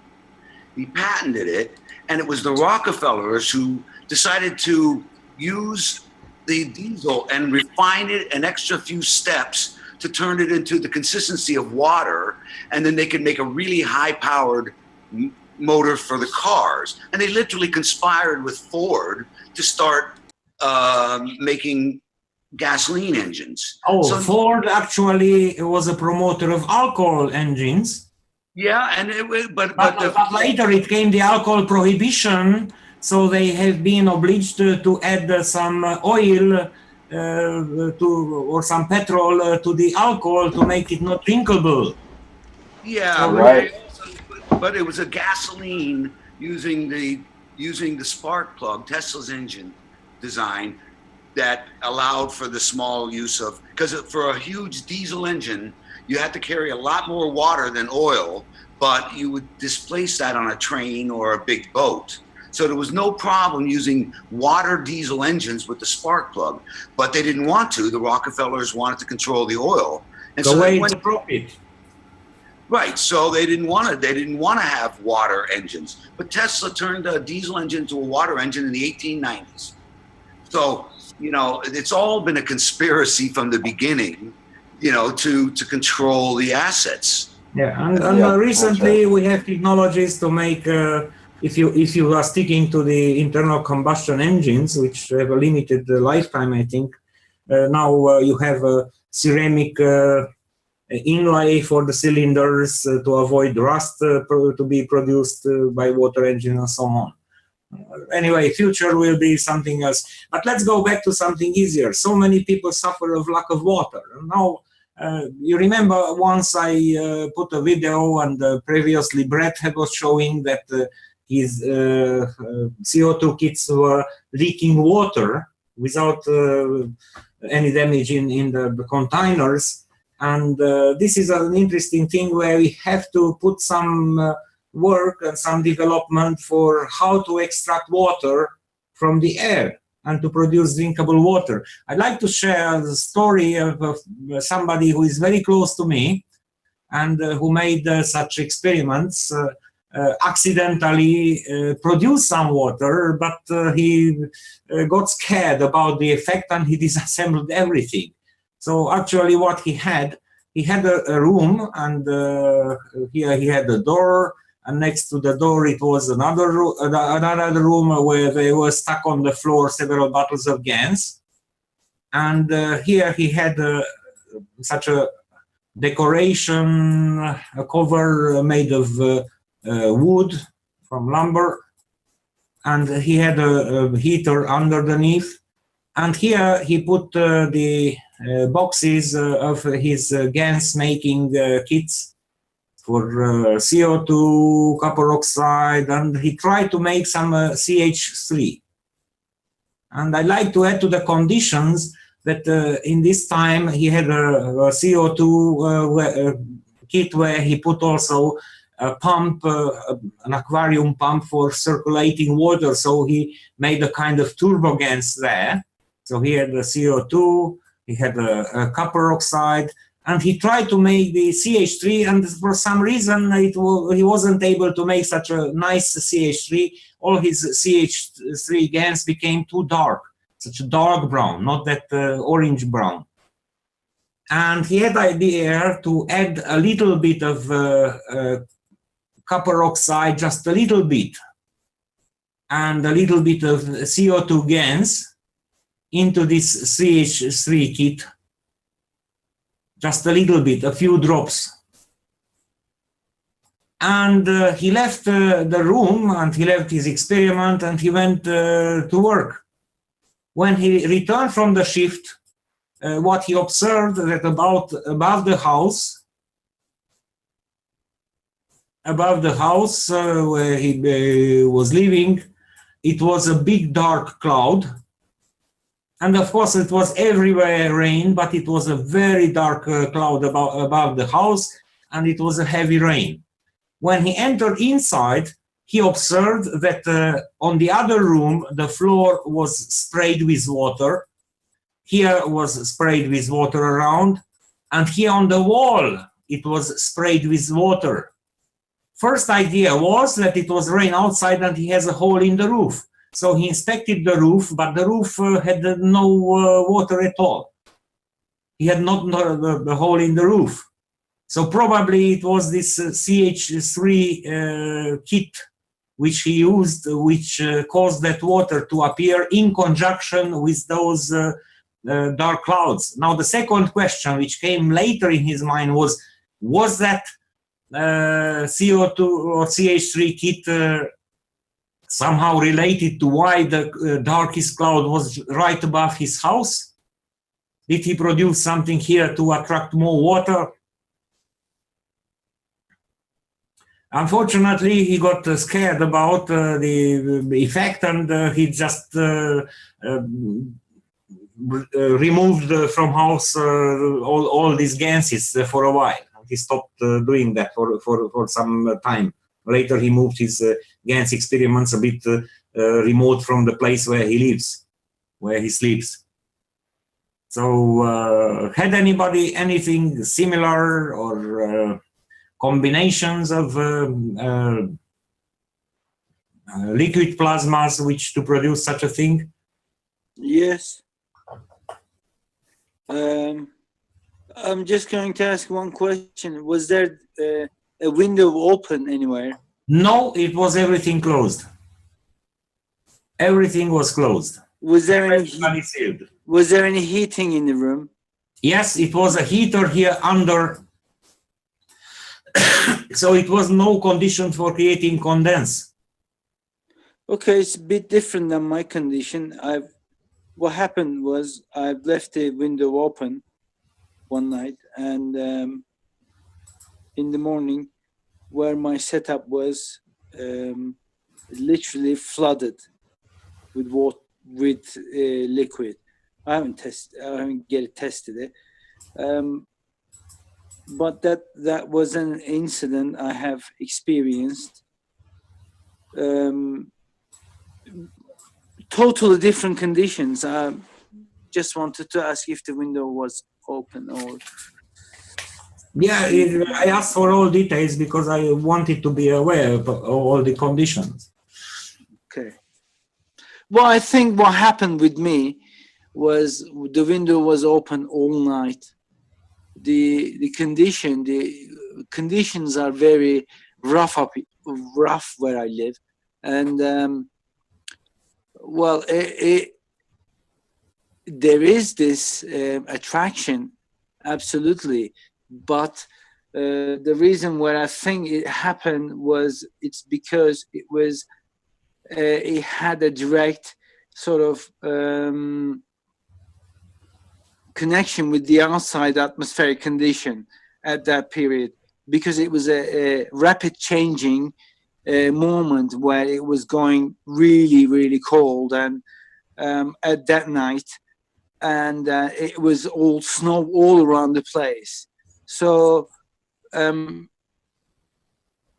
I have really seen this water all around my setup. It could be anything. I'm not very. I'm not a scientist. I can't really go into that. But when I think about it in terms of plasma, it makes sense to me somehow, even though I have no idea about the science behind it. Thank you. I noticed that. I noticed Son Kim in the chat says more rain than usual with my CO2 GANs within a pyramid and in my backyard. Within a pyramid, outside in my backyard. The weather forecast definitely changed, been tracking it for a week. Seen a ripple-like clouds above the pyramids. So that's just a comment in the chat there from Son Kim. Very interesting, because I've noticed also my CO2 containers, there was a reduction of the CO2 within the container, nothing else. And in that moment, yes, there are things that are happening, but honestly, I can't really put a name to it. I can't really say exactly this is happening, but the obvious things was water accumulation on and around the unit, and CO2 reduction. That's very interesting to me. Thank you, Alper. You're welcome, sir. I remember first time it was Brett who told about his. He had his GANS kits on a rack, one on the top of the other, and he observed that underneath of certain boxes there is water dripping out. And later I had such an accidental experiment. I'm trying to find that in my playlists.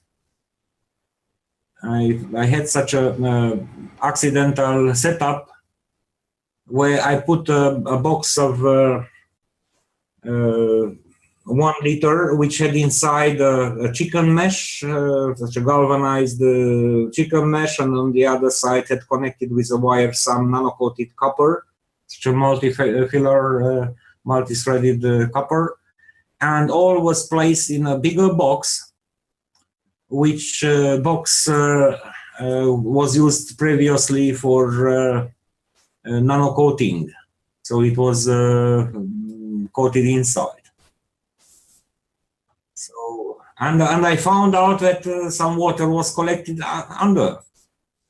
So I shared that video. Probably you have seen it already. So it's a no sound video.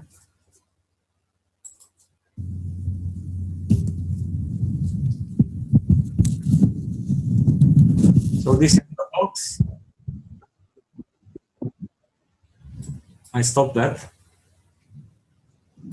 So the big blue box, it's a Tupperware box, and you see it has some ridges, so there is a possibility for air to penetrate under the other oval shape or stadium shape ice cream box.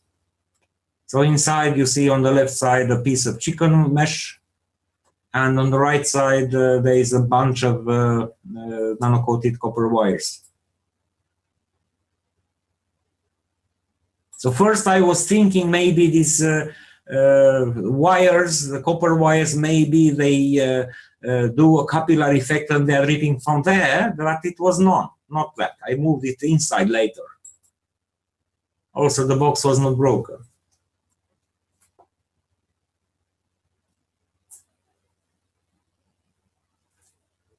Hi, this is Eva. I have a lot of liquid plasma bottles standing around, and I have noticed that some moist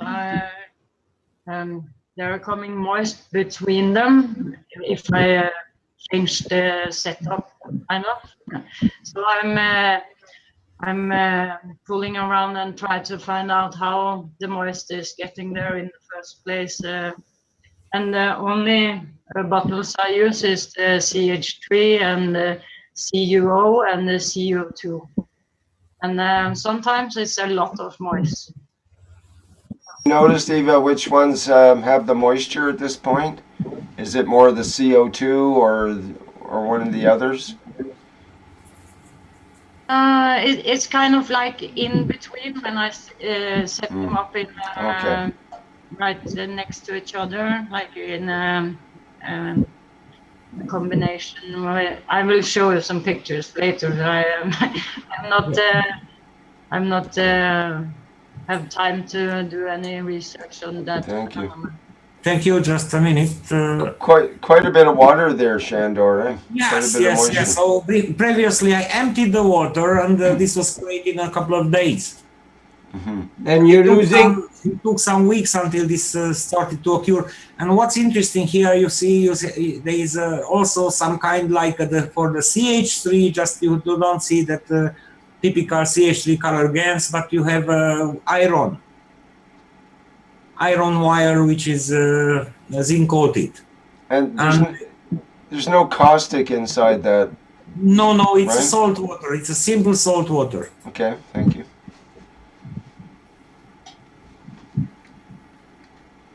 So the outer box was used for nano coating with potassium hydroxide. So that makes a difference.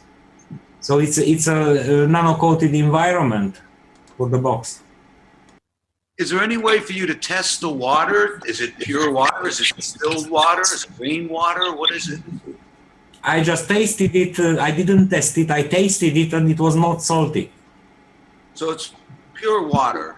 It looks like. You think it's distilled water? Does it have any taste to it or anything like that?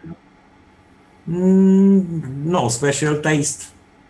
So to me, distilled water has no taste. The tap water has a rough taste.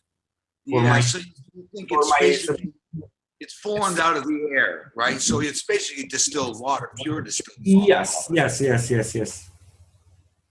you see, it's a simple setup, but what's the common denominator? It's nano-coated copper. There is already some CO2 GaNs, which is important. And there is a mesh which contains iron and zinc. So iron is also present. And here around there is a nano-coated environment. Wait, can you say again? You have a zinc, you have the chicken wire. You have some just a second. I put some annotations here. Yeah. So this is the so-called chicken mesh. And then you have nano-coated copper, and then you have salt water, and you put some CO2 water in it as well. No CO2 water. It was creating first the CO2 GaNs because of the zinc. So this is inside the wire is iron. Oh, I see. Okay. And outside there is a very thin layer of zinc. And here there is a nano-coated copper. Oh, sorry. Was it in salt water? And then yes. And sodium chloride. H2. So basically, it's just a GaNs, CO2 GaNs. Sorry, this was a carbon hydrogen, I don't know how complex bond. It was a plastic. And you can tell by the way the water beads up on the plastic that it's nano-coated or has some sort of special coating on it there. It's so your outside bucket is nano-coated? Yes, it's nano-coated polypropylene plastic. And here there are such ridges. You nano-coated it with caustic, or you're just saying? I used this is such a Tupperware. I think it's a bread holder box, and it has a top. And I used it for nano coating with potassium hydroxide some time ago. So its surface is nano coated. So and now what's interesting that this is the box. And here are these ridges. And this is important, I think, because it made the space between the two boxes. And this is the other box. And here it was the chicken mesh. Here the copper wires. And here the liquid. So here inside we had CO2. It was a CO2 GaNs. So I forgot to mention that here. CO2 GaNs at the bottom. And here it was a nano-coated thing. So here we had some carbon, some hydrogen. And here we had the CO2. And of course water. So just action between the nanomaterials. So you see carbon with carbon are in balance. Carbon from the nano-coated outer box and the carbon from CO2 are in balance. And what's left for the fields? There is oxygen and there is hydrogen. So maybe that created a field just for matching the fields of the water. In the other case of somebody who is close to me and who had the other experiment, so they had in proximity different kind of boxes, and this box itself, it was nano-coated, and here he had such a iron coated with zinc, such a thin, so-called thin plate, but it's a zinc-coated plate. It had a copper, the nano-coated plate, and he added to it a little bit. So here it was the salt water, and he added a little bit of copper oxide and CO2 gas. So his purpose was that his CH3, which he was producing, it was always too dark color. So he tried to adjust it a little bit to make it maybe it becomes more proper. So that's why he thought to put some drops, some drops of gas inside. Actually, there's no need to add any CO2 because it's creating CO2 by itself because it has zinc on the surface. And this attracted that cloud and produced the water. So I'm trying to add together the conditions which were, and we will try later to replicate. So may I close the picture? Sandor, would you like to hear the heartbeat, and would you like to talk about what I'd like to know what you know about this heartbeat and how we can hear it, and can we create tools to be able to perceive plasma, and how can we work towards that? Maybe your idea. I think it was Jean-Francois Dupont who posted some short videos long time ago, about 2 years ago, with a GANS kit, which was showing such a pulsation similar to a heartbeat. Maybe we can find that somewhere. This I can hear. I'll open my. I'm terribly sorry to you saw me again. So there you go. This is just the AM sound. What's the tapping sound? Tapping sound is received by the unit that I have made. There is a stacker unit in here, and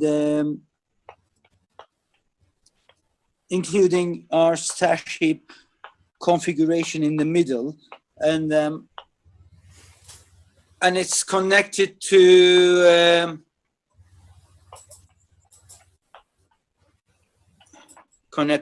connected here, and that's where it gets the energy from it, and along with this unit and the other unit, and all the units are connected to each other. But I mean, how it's been created is not the question, but now that it is there, and I've realized day and night the beat is slightly different. Perhaps it's been created because the fridge is attached. The heat difference during the day and different at night different. It affects the condition of the fridge, that it needs to work harder or slower. Alper, what's the detector there? What is that? Just a radio that you have? It's just an AM radio. Oh, okay. Where you can hear it, but I have experimented with can my you other... hold your microphone a little closer to it so we can hear it real clear?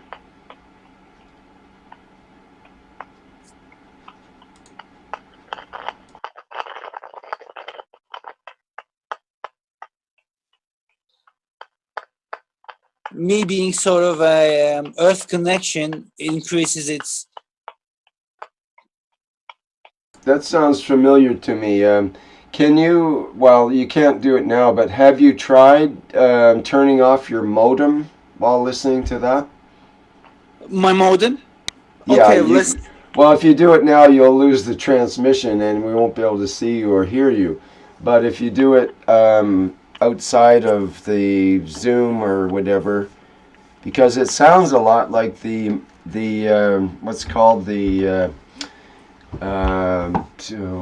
Wi-Fi signal, no? Yeah, but it's they used to call it when the Russians Standing waves, no? the Russians had a name for the pulse. The Well, what I can do is the woodpecker effect. Yeah, so it's tuck, tuck, tuck. It's about 1 per second, basically 1 to 2 a second. Well, it's approximately 10 hertz. I'm going to turn the modem off. My phone has its own source, so I'm going to connect with that one. Oh, I see. And we'll see if it's going to. It's a great experiment. Thank you. Okay. I'll do that. Now I'm going to leave it. Cool. Thank you for sharing, and I see it's a special combination. So you have such kind of coil reactors around the stacker coils, and you have some balls above and something below also. You are making I simply combined stacker unit understanding with the Starship combination. So I kept the middle configuration as the middle stacker, and I kept the first one and the that below is connected. The top coil as a regular coil unit, and it's just an experiment, but we'll see now. If it's the source or let's see if it's the modem. So I'll leave it now. Okay, guys. It's very interesting. Have you shared the schematics of how you interconnected these reactors? I didn't check recently your Facebook page.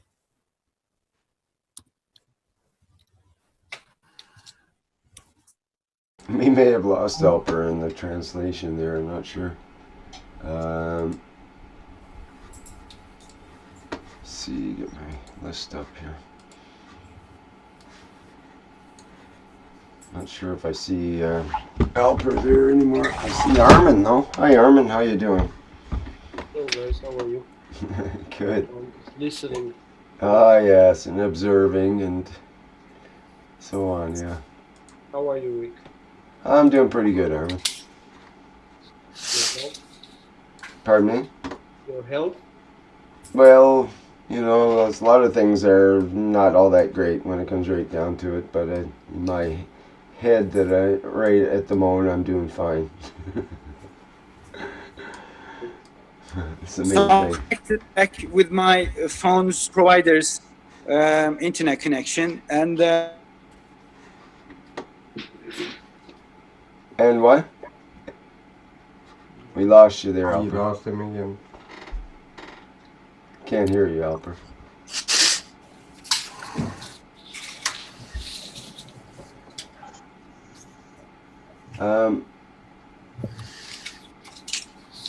Not sure what's going on there. Maybe there's some sort of bandwidth issue.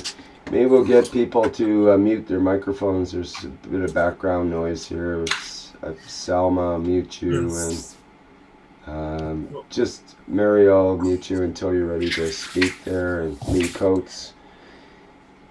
So Alper has shown us some heartbeat effect on his reactors.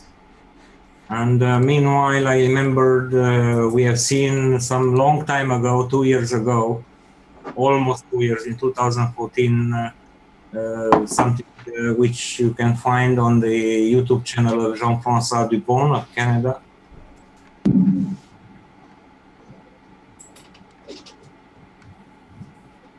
This was a time-lapse video. Ah, yes, I remember this. It's the video velocity software from Candy Labs. from the free version. That's why it's displaying This what. is fast version, correct? Yes, so it's a time lapse. It takes a picture on every 5 minutes. Okay. So no extra power source have been used. It's a GANS setup with some nano-coated wires, so you can see pulsations, rotation. It's probably due to the interaction of fields. Sure, it's on top is your amino acid. Yes, of course. It's a live thing. So same, it's how the first heartbeat of the embryon starts. Yeah, it looks like it's looking for some blood to get itself going. That's all it would need probably to wrap the amino acids around the blood Your amino drops. acid on top of the water, sure, you can be connected. What's a building block, you know, in our planet, life form? Yeah. And Armen, I don't know when you joined. So before we were talking about some accidental experiments when some water was appeared suddenly from who knows there. yeah, it's because of interaction. Look, if we put two plates in between, we see we create a field of carbon, which we can pull from atmosphere, correct? So we created a material out of interaction, zinc and copper, correct? So if we add iron, we add on CH3, hydrogen. Why? Because we introduce a different metal now. When it's, you know, the zinc, it wears off, you know, the iron come in play. So we know interaction of iron and copper, what it's going to be produced. You know the calculation? Mr. Keshe, long time ago teach this.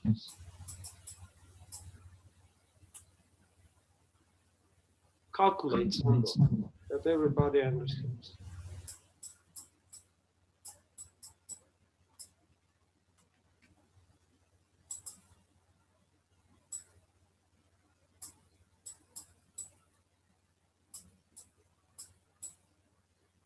What is copper? 65? Let's say 59, for instance, around 59. No, it's 63, but if you calculate 5% less, it's more or less 59. 63 minus 5%. It's approximately come to 51. Just to understand, in the field, you bring up and down a little bit that you can play with. You can't do exact. Yes, it's range. Range. So zinc is 65. So the difference is 6. Iron, how much is 57? 56. 56. 56. So the difference is 3. Correct. What is 3? 3 hydronium ion, not tritium ion. Actually, this is tritium. Yes. Because H3, you created a field of hydrogen. Mr. Keshe keeps saying it, and you know, a lot of people, you know, start to slowly understand how to calculate it. But you have to just understand what we do and how we calculate that we have approximately that level of interaction of two metals. Then in between, we can create a field of hydrogen.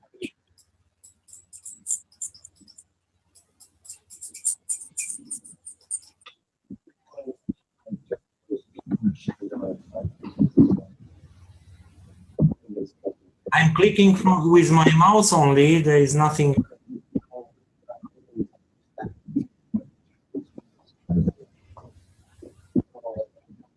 Yeah, I reduced the volume for safety. So let's see if it happens again if Armen speaks. Okay. So you create it now. Neutron, proton, and electron. Actually, you created neutron.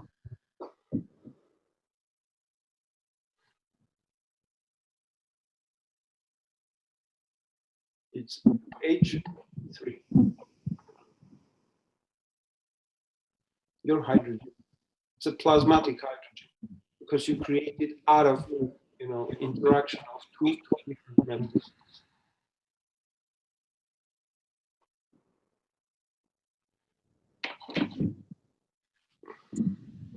How you create CO2? You create 6 neutron field and you bring upper from upper atmosphere carbon 2.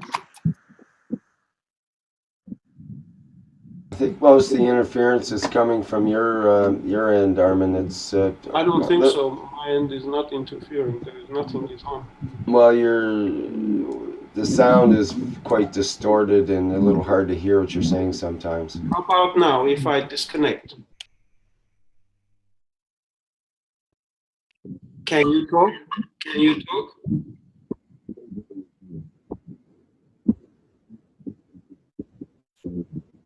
But I was off now. I totally disconnected. All the sound seems to stop at that point, I think. I'm still getting sound coming through here. When you talk? What is going on? Let me see, just a second here. Let me check, make sure there's no other microphones open.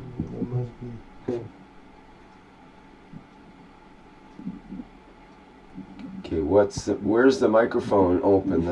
Let me close my microphone and see if that stops it. Ah. Actually, it's from yours. There is some weird feedback coming through from mine, but it seems to be there even when I shut off my microphone. I don't quite understand, but I'll try to deal with it here.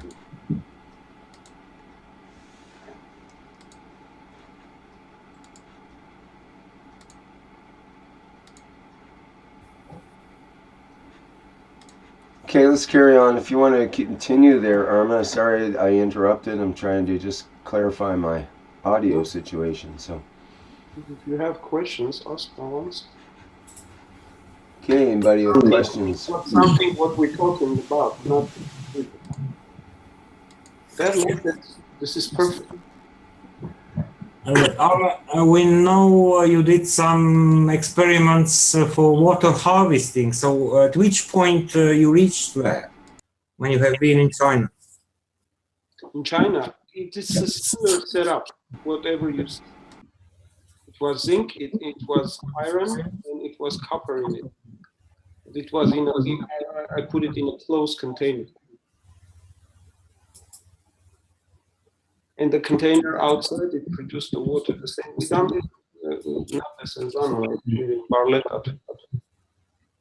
We see the interaction. Now we understand it differently than the way we understood it that time. So you had similar to this my accidental setup? Yeah, but why? Just to understand. What you have in your container, what kind of gas you carry there? So first of all, it was a CO2 gas, but it was a chicken wire which contained ions. If you have over there, afterwards it will convert it to CH3, correct? You already have the field there because you carry the iron already there. You understand, guys? Now we're dealing with the fields, we're not dealing with matter anymore.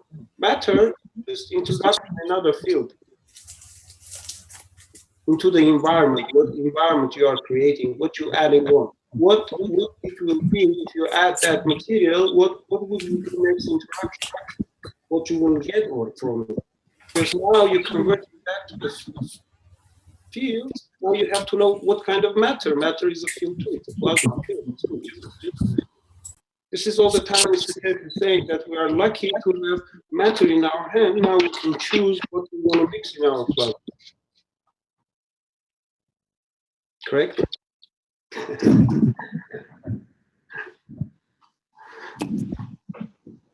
So understand, you created CH3.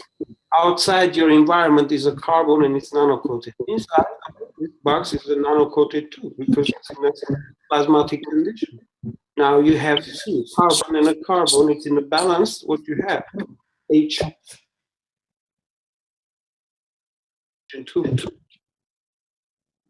in the air, in your environment. So that's why its interaction creates water.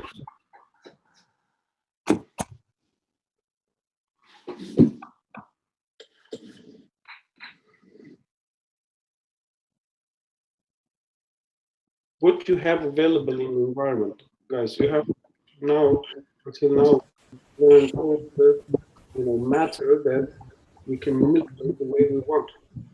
Meaning, you can add on, you can take it out.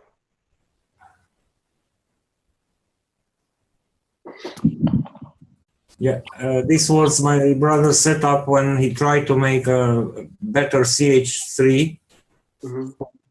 And so he had here iron covered with zinc.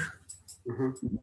Previously, whenever he tried to make it, always he obtained a very dark brown GANs. And because if it's a solidity, it depends on how much salt you use. yes, and he added a few drops of CO2 right from the beginning and a little copper oxide. I don't know if that matters so much, but in the meanwhile, in the CO2 kit, he put a recirculator of water which amplified its fields, probably. And when he arrived home, it was water everywhere, on the wall, on the floor, on the other room, and also in the other room he had on the floor several boxes of gases. Yeah, so this is the point. It depends what kind of condition you created it. This is interaction of the field. Because right now when you look at the plasma, because gas are considered as a plasma because they are individual. Now you can see it. So all of those are affected in that second when it was set up in a room. So it created a field of water. That's why it's water around. Yes, and it was a very dark, it was rain outside in the evening, and it was so dark out right about the house. So he got panicked about so much water. The roof was not... We panicked. This is what we're talking about. Now we have to pay attention what fields we are creating and what we're going to get interaction out of the interaction. Because so anyway, replicating. We have totally different knowledge, so we have to understand a little bit more different. Which it's worth nano-coating, it makes a difference. And what environment of nano-coating, it makes a difference. Everything what you do from now on, it makes a difference. It's worth replicating. So in desert areas, it will be a high value, something to bring water from the sky. You create that condition, guys. You create in a CO2. You already done it. You convincing yourself that there's CO2 over there. But you have to understand. You don't have to convince yourself. All you have to do the math calculations. What kind of strength you have in your hand, and out of that interaction in proximate, what you're gonna get. It's already given amino acid on this planet. We already have that connection all over. So carbon is your connector. Oxygen, it holds it together on this planet, oxides, all the oxides. You have hydrogen is the energy. Your nitrogen is your neutral because out of it you converted hydrogen and oxygen, correct? When it arrives to our surface on our planet, because interaction out of our Earth and Sun, it create nitrogen. So we already have a connection. We're all looking how to connect, put the amino acid there. And a minute you create your CO2 box, they are already connected with your amino acid. Right on top of it. You want it or not. Because it's in the plasma condition. Your water carries the field of that amino acid.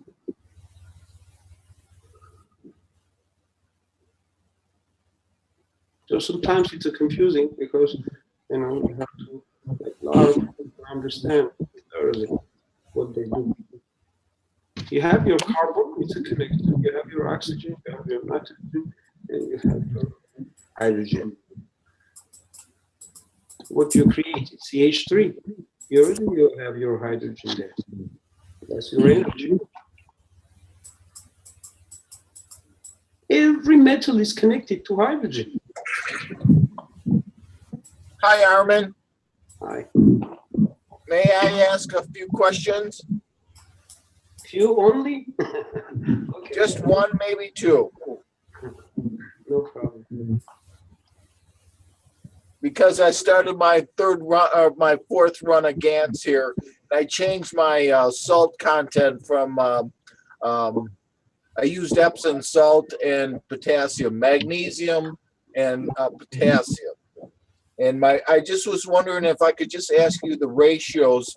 I started it on 1:9 a couple days ago, and I'm not seeing much results. And I only use air. Maybe I'm not using enough. So if I could graciously ask your opinion. Mm-hmm. My containers are 3 quarts. So if you break that down, each quart has 4 cups to each quart, which equals each container has 12 cups per container. So what I did was I put 1.2 cups of Epsom salt in there. So that would give me a ratio of 1/10 of what is that correct? 1/10, Rick? 1.2 to 12 cups. I think that makes sense, yeah, and that's about the same with salt. If you were to put, say, 100 grams of salt in a liter of water, for example. Yes. So I tried to replicate that so that and then what I did was to get the potassium in. If you break down the potassium in the it's per cup. It's 48 teaspoons per cup. So I want it because potassium is so much stronger than magnesium. You need twice as much magnesium as you do potassium. So potassium, I did.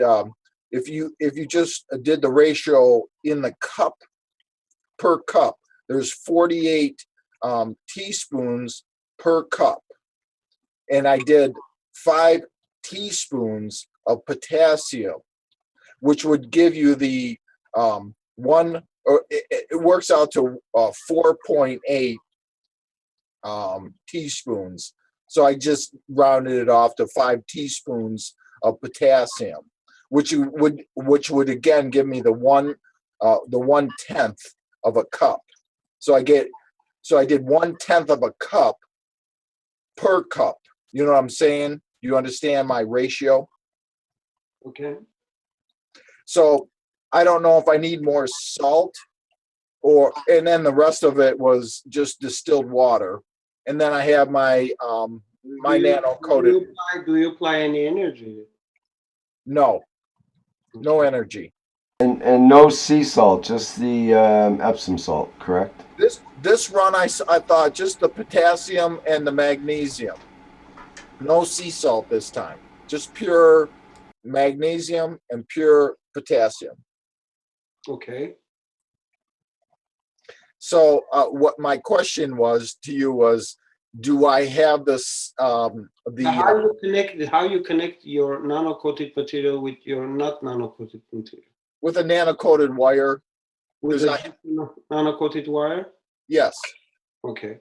Do you measure any voltage in there? Well, I just started it 2 days ago, so no, I haven't really measured that yet. Do you think there should be a potential between the two wires? How long you are doing this experiment? Well, I usually try to make these production runs about 30 days. All my other production runs were about 30 to 35 days, and then I start How to many wash. days you are, it says 1917? Pardon me? Yeah, 117 or 1917. So it's a 1 day. 1 day. Yes, I just started it. So I thought you're running it in a month already. You don't get. oh no. I just wanted to get your reflection of, because this is going to go another 30 days. Okay. I just wanted to understand if because I didn't this is my first attempt at magnesium and potassium, a different type of salt besides the sea salt. I've had a lot of but okay, if you're doing something, you have something in your mind. Okay, what you're going to do with those GANs? This is my point, because now you release it in a plasma condition in different environment, which is salt is a different environment, Na, and if you put potassium or magnesium, it's totally different environment. Now, whatever GANs you're going to create, you have to look what kind of interaction you have. Approximately, you're gonna, if you have a copper and a copper, still you're gonna create a Cu GANs, CuO GANs. Yes, that's what I try to do. I try to make so that but they're gonna carry the environment too. Your environment is potassium. It's a higher field, and it's magnesium. Correct? Yes. Magnesium salt, Epsom salt. You put some Epsom salt. Yes. Okay. So it's a different environment, but yes. Still you are releasing your copper in that environment. Still, you carry the copper field too. Well, like I said, this is my fourth attempt at different types of GANs, and I just wanted to see what happens after 30 days. I might not get anything. Who knows? I don't know. But I tried to. I used in the small portion here. I did the silver. I don't believe in trying to put. I don't like to have copper touching the water. So I just submerged the nano-coated piece of. I took a silver piece, cut it in half, and submerged it in one half of it in caustic solution for 3 days, and then let it air dry. Rinsed it in distilled water, and this time I used the same solution, magnesium and potassium, to see if I could get, because I made other silver GANs. So I just thought, to try something different with a different potential, because we just need different potentials in all these materials. We're trying to get different signatures. Do I understand that correctly? If we're trying to achieve different signatures by different potentials. Correct, but all of this, what you're going to collect different type of fields. Consider that way. Yes, that's because in a matter state, you're collecting the GANs as what a combination fields you created in your mixture. So everything we do is a signature. It's a signature of the field, right? It's a signature. Correct. It's that field with even connected to you too, because you made it. You put your effort to do that. You're already passing that into the plasmatic field, because they're going to carry that field, whatever it's surrounding. If you put an apple on top of it, that GAN's going to absorb the field of that's why you smell and taste like it's an apple or it's an orange, because now you created the plasmatic environment. It's a higher state.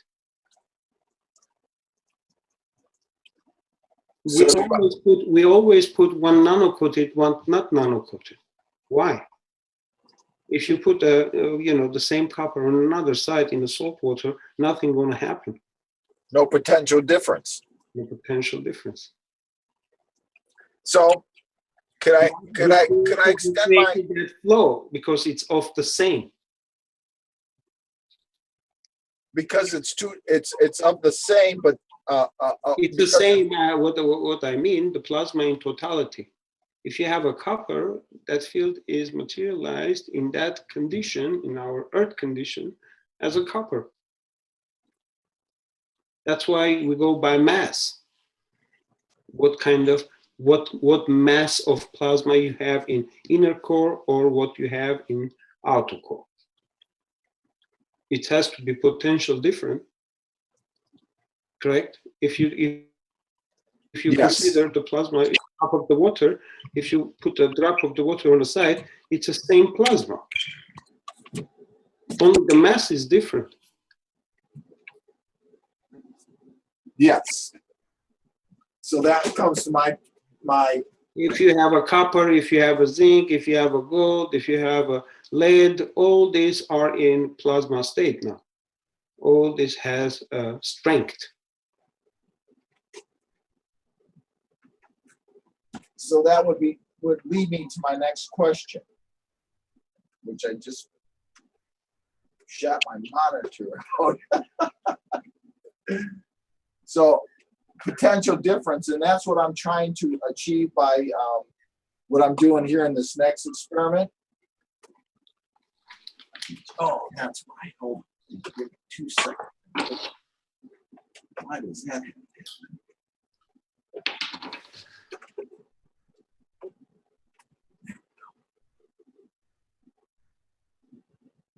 I tried to make a potential difference between. If you don't have a potential difference, you don't have a flow. Well, maybe you might want to comment, because this was my next experiment that I'm working with. And I don't know if you've seen it before or not, but I made a central core in the center, and it's on a motor. And the central core is filled with different types of ganses. And I have outbound riggers that are filled with different types of ganses. And once I start to put this into motion, I thought that I could collect the fields. And that's what I have underneath here is the magrav with the spiral core. It fits underneath, and it is a collect, but I had a lot of work that I tried to do, but at least I can kind of get your comment, Armen, on what. You don't need to put that antenna on the top. No? No. You already have in a plasma condition your coils, correct? Yes. Okay. So the material that is in you have copper in there in a GaN state, correct? Yes.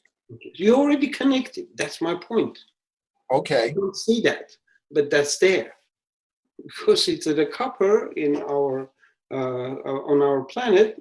Copper, we know it everywhere is the same. Maybe the field is different, but still, it's the same. It's the same copper.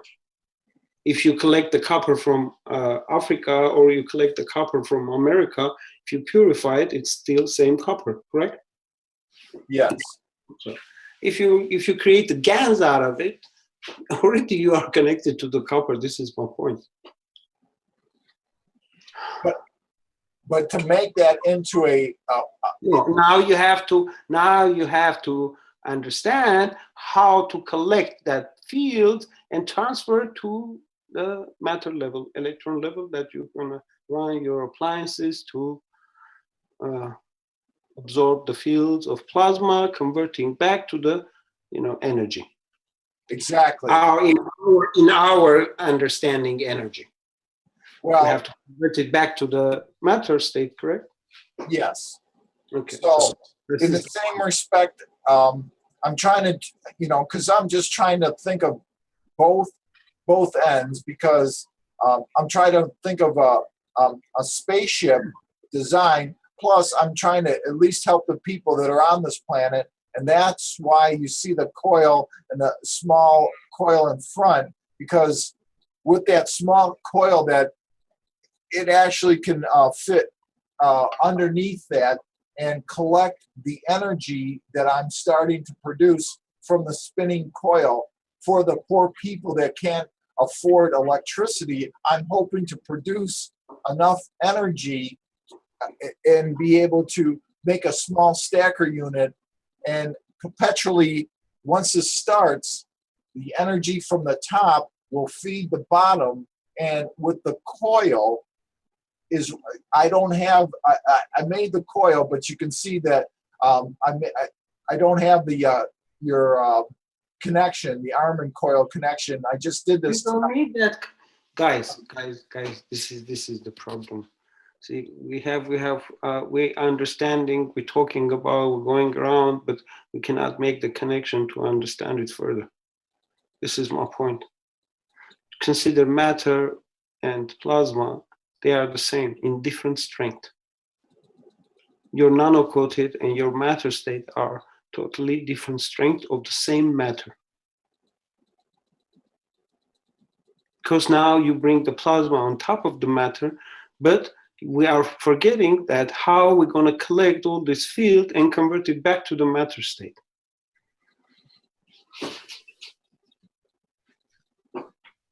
Well, that's what I was hoping to do if I had this coil that was, you know, between the center coil fits down into that top coil, which is an antenna.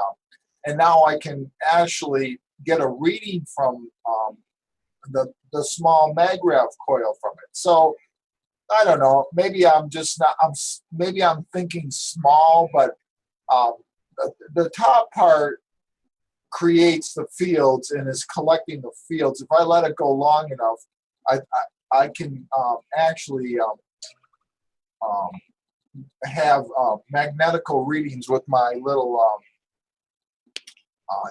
non-conducted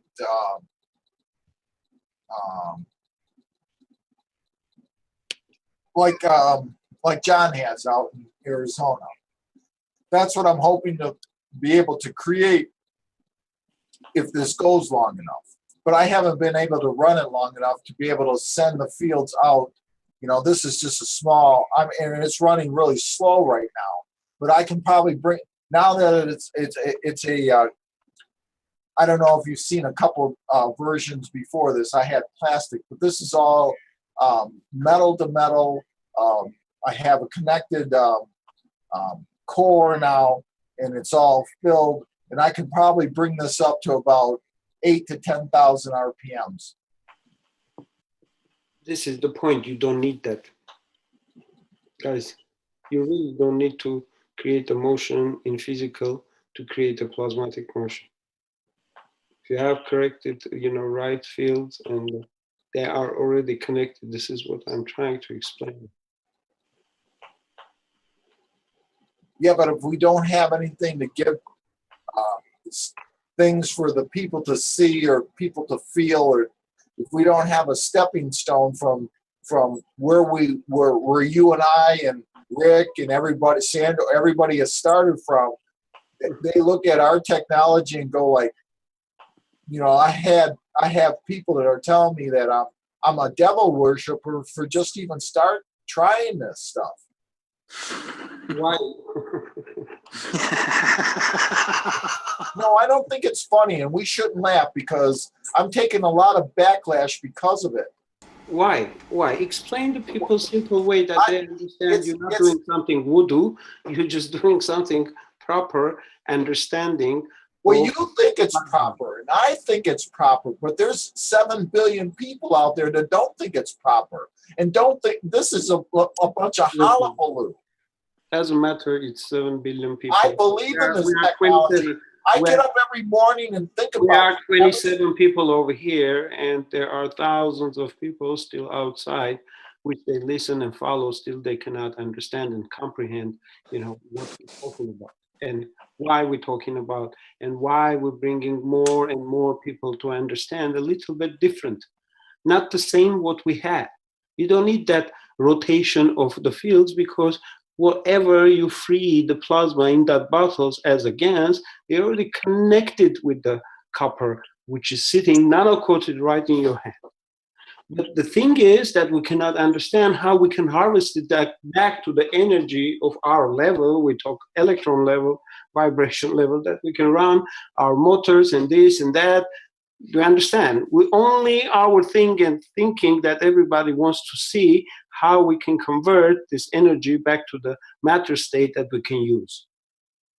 This is whole huge dilemma which going on around everywhere in the world. Energy. But again, if you understand how you created the organs, this is your energy.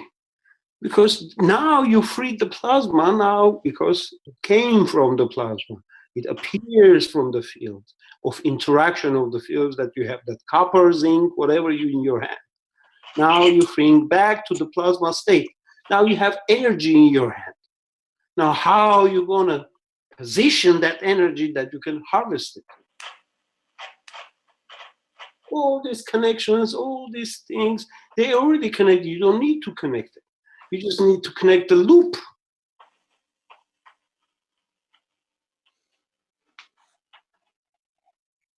This is the point that still, how many years we are teaching, and most, out of maybe 1,000, 1% or 2% really grasp what we're talking really about.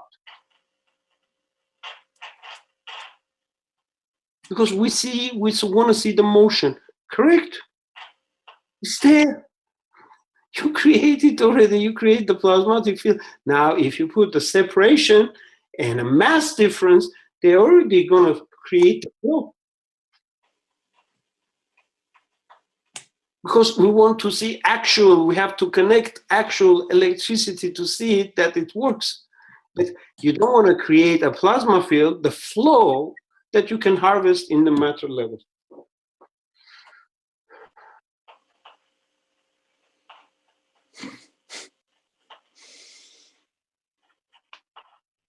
I really want to go back to Arizona and stay there a few days because they're equipped. Everybody, it's under your hand, everything, GANs, everything. You have everything now. All you need to do, sit down and think how I'm going to create the flow. Because they're all connected. You have the lowest CH, your hydrogen, and the highest. It goes to uranium and the rest. All this matter in your hand is still plasma. Still, they are connected to the hydrogen because it's already in our planet around acid. We carry it, the connection. Carbon, hydrogen, nitrogen, and oxygen. With oxygen, you already connect with the oxide because you have your CO2 in there in your box. Carbon connection. You have your hydrogen, your energy, and you have your oxides. Your oxides all are in gravitational. Only magnetical is your hydrogen. So if you have that field in your hand, then you can create the flow.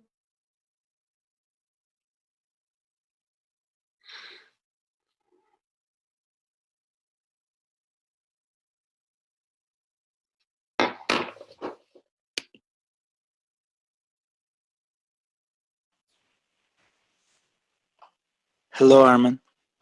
Hello.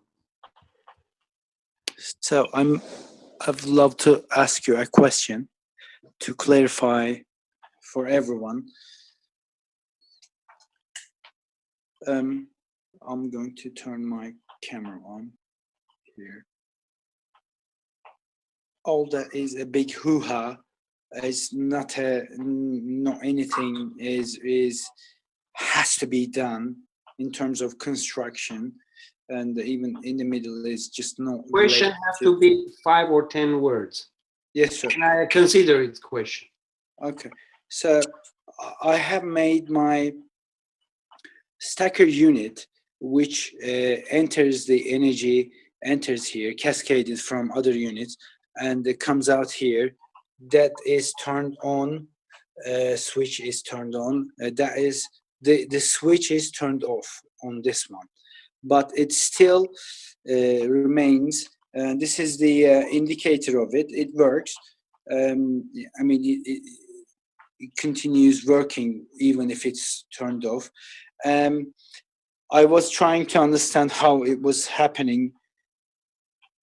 If there was a chance that this unit was broken, so that it was just releasing the energy continuously, whether the switch was broken, I thought, but it wasn't broken. And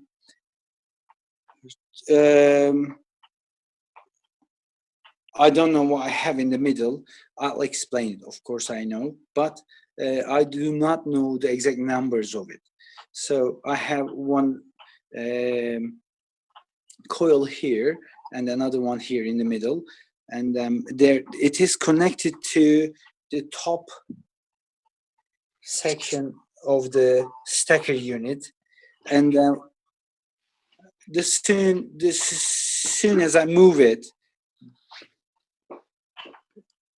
it just stops and detach it from the stacker unit, this ring unit. And when I detach it, when it is turned off, I'll move it a little back so that we would see it. I'm detaching it from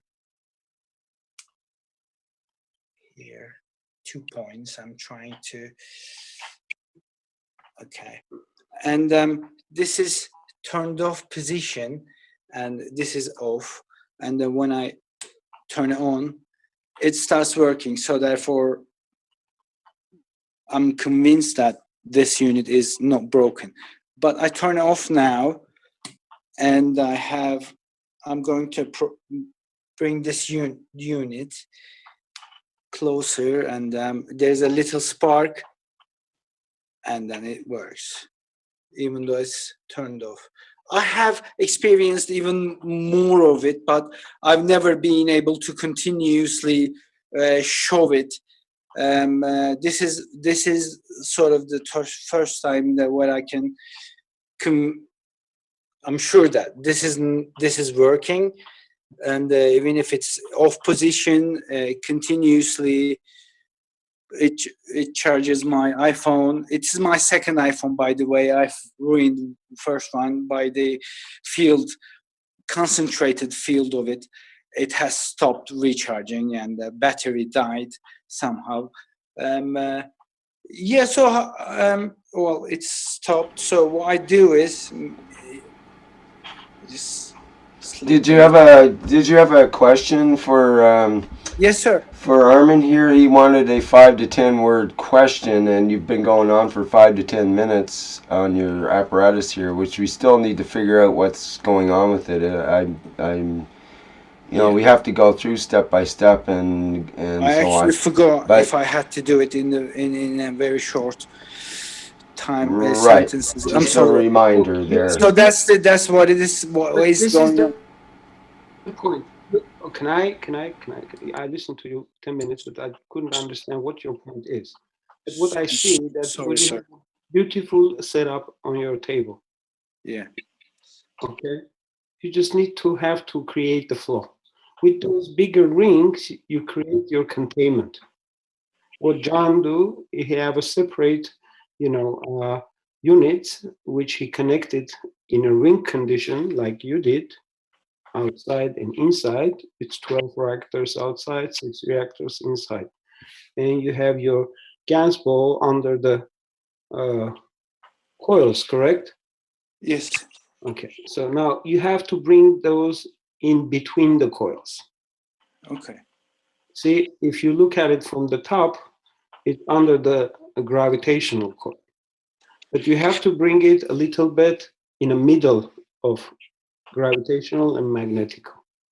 To be able to achieve one. Just listen to what I want to explain. You have to align it. Oh, I see.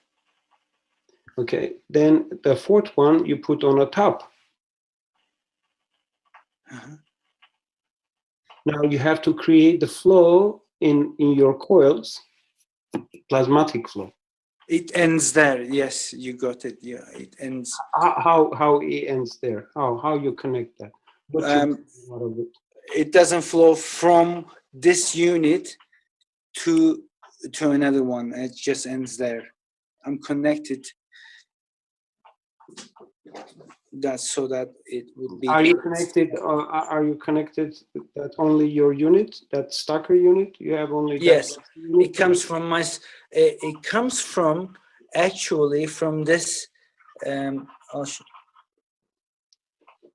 The outer ring continues, and it attaches to my CH3 component here. But when I move it little bit, if it's little bit detached from this part, it just stops. But is it connected to the wall, electricity? Did you connect any? That's right. It's connected to the electricity, and directly from my second unit here, and a cable comes towards this one, and then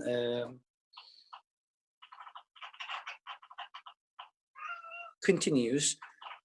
But this is extra. It's just touching it to a one component. What kind of balls you have? I see there is a on a fan. There is a ball, GANS ball in there. That's right. The top one Not is the top one. I'm not the stacker. Under your pyramid. Under your pyramid, you have. Under my pyramid, I have 3 motors, computer motors attached to. No, you don't. Okay. Sorry, sir. Okay, you don't need that. You just need to bring that in line. These balls you need to bring upper to the coils, but you have to put it a little bit down. It's not touching the coils, in the middle of 2 coils, gravitational and magnetic. Here, let me annotate. 1 minute. I see. Okay, if you have your sorry, 1 minute. Well, I think I'm so far satisfied with your explanation. Thank you so much. If you have just 1 minute. What the hell? Okay.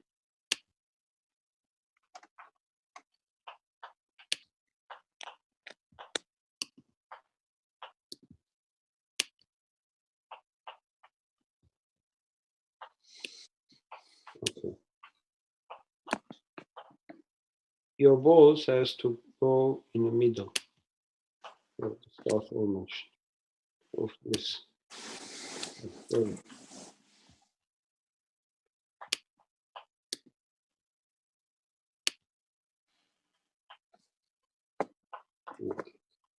It should look like this. If this is the line, your ball should sit like this.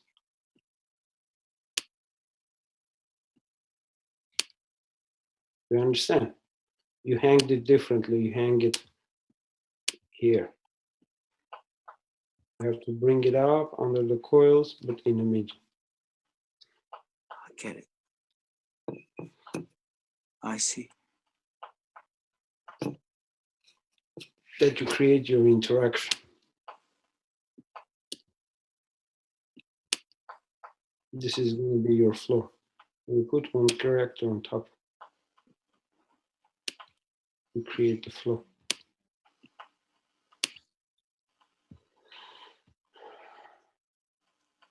Unintentionally, it was just to understand where I might be able to put the GANs in certain areas. But then the pyramid understanding was, it's just so good.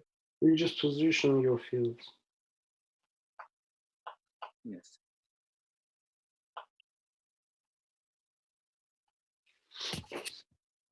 You have already your separation. Here are your coils.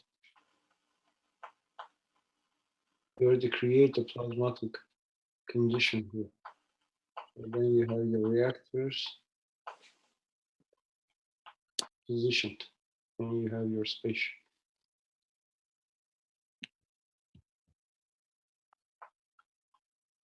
This is what we're all trying to do.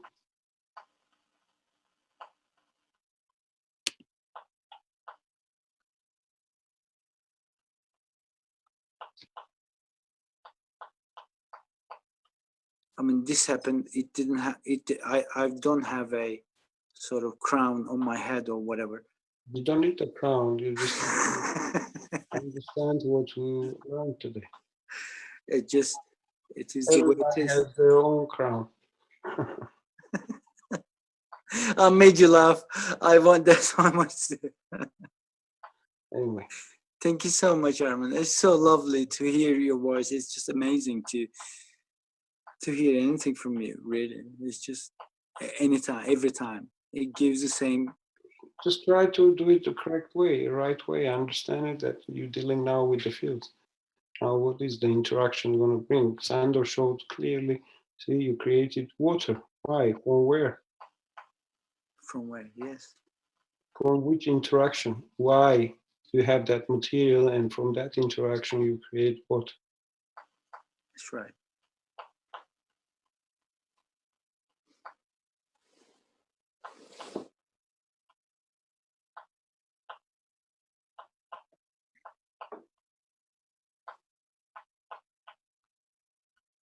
We do things, but we don't think. Sometimes, you have to sit down and go over what you learned. Absolutely.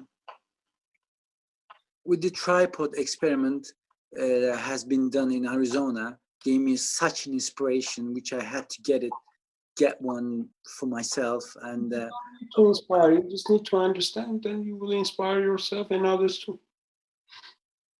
Absolutely. It's so much fun, and yeah. It's fun, not started yet. The fun it will be when you start to understand what mixtures you can create, which you are capable of, because on our planet, everything is in the matter state, and we can touch it, we can feel it, we can manipulate it. So we create new environments, new combinations. When you're in a field state, you just have to create that field to absorb it. That's right. Now you already have it, so you can make that combination easily.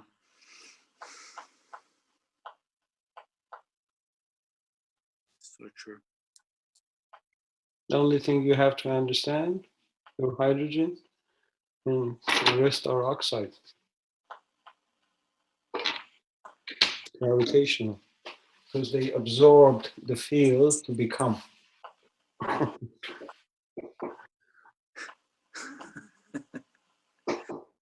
Yeah, and even water is hydrogen oxide when you think about it. It's actually dihydrogen oxide. Did you have enough dihydrogen oxide today? Okay, everything is oxides. Yep, that's right. Oxygen. Something like 98% of the Earth's crust is oxides. All the rocks are oxides. So, yeah, that's a gravitational point. It gravitates to the point that you can see it in the matter state. Okay, what you have your magnetical left. Hydrogen. Hydrogen is a giver, rest is a taker.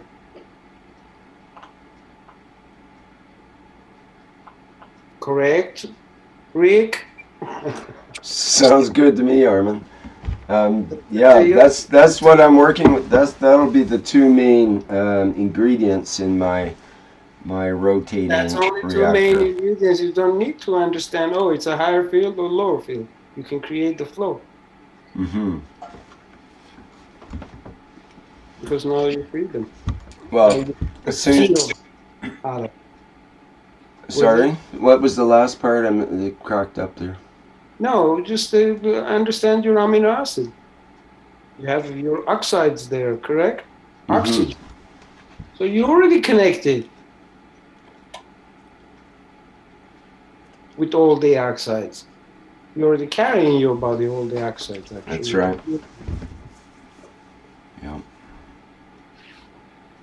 And the other thing is all the salt water, all the oceans have magnesium, I'm just realizing recently, which is the central part of chlorophyll. And if you replace the magnesium with iron, then you've got hemoglobin.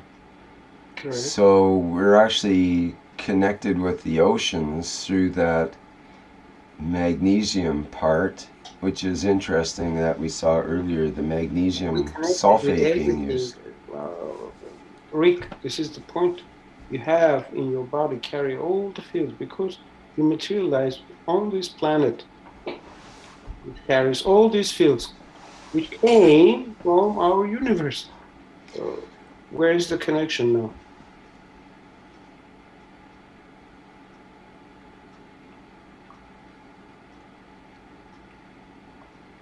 It came from somewhere.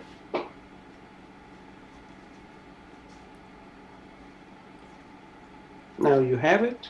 Now you convert it back to the fields again. Now you can do combination of the fields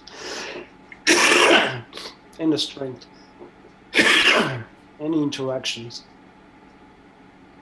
Billions of combinations. Mind blowing. Think about it.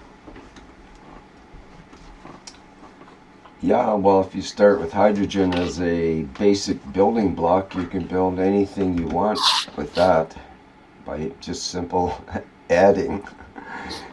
You don't even have to subtract anything. You just keep adding. Keep adding. And you don't need to add, let's say, oh, I need to open the core and add. You add another core in your surrounding. It's still connected. Because you already have a carbon connection and carbon, CO2 oxide, connection with hydrogen, CH3.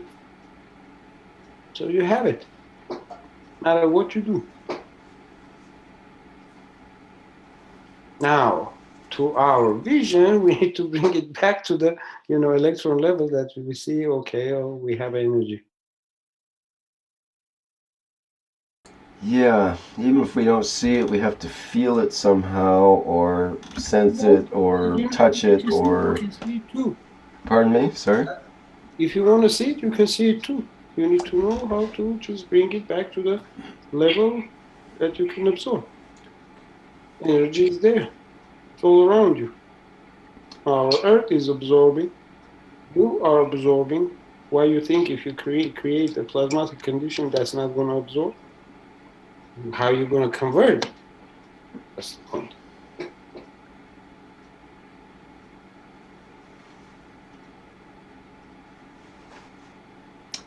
Yes, as Son Kim says in the group chat here, he says, I guess I need some practical examples of how to connect the flow, which Armen is kind of explaining now.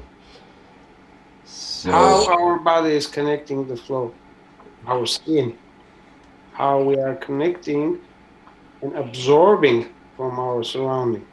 We have 3 layers. We know. Don't connect the flow. No, Create the flow. we already know that the strength is dictating the position. If you have a, let's say, one, how can I explain it to you? Let's say if you have 10 grams of copper oxide and you have a 1 gram of copper oxide, it's 1:100 ratio, correct?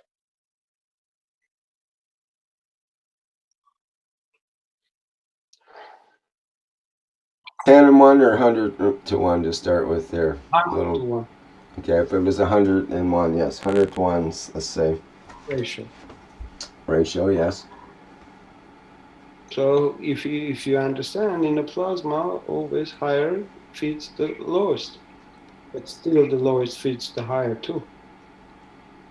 So you have to create that separation.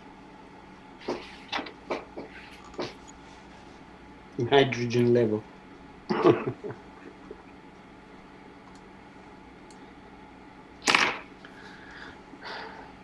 Why we have patches? Okay, we learn how to make patches. Let's go back to that. Let me see that. You have one patch, you have second patch. Why we always say you create, let's say 1, 2, 3, or 1 to 4 ratio. If you don't have this, you don't have a potential difference, correct?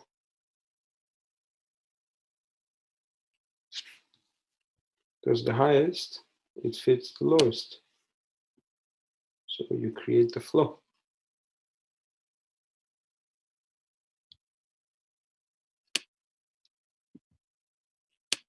Now in this layer, what you put?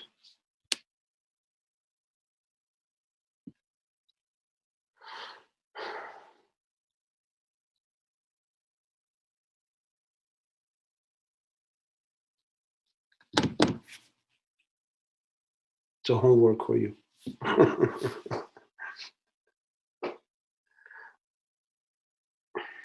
Okay, class, add 1 plus 3 plus 4, and what do you get in the middle? No, you just okay. Let me see. If you have a let's say bucket of GANs here, GANs water. Let's say if I put here, let's say 10, I put 10 milligram and fill it up this one. Now, if I need to fill it up this one, I create, let's say I put this much of water and I drop, let's say, this much of this GANs water into it. Now I dilute it. Correct? Sorry for my drawing. This is with finger only. Now I have 1 to 4 ratio, let's say over here. Because the strength of this one is more higher than this one.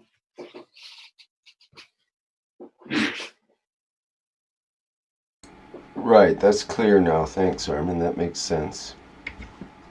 This is so you don't. The idea there is you don't need different materials necessarily, just different concentrations. Okay, just you make your combination of the GANs. Different field strength is what you're talking about, even with the same substance, same fields. Correct. So if you look, if you have your GANs here, I'll explain it a little bit different, but everybody understands.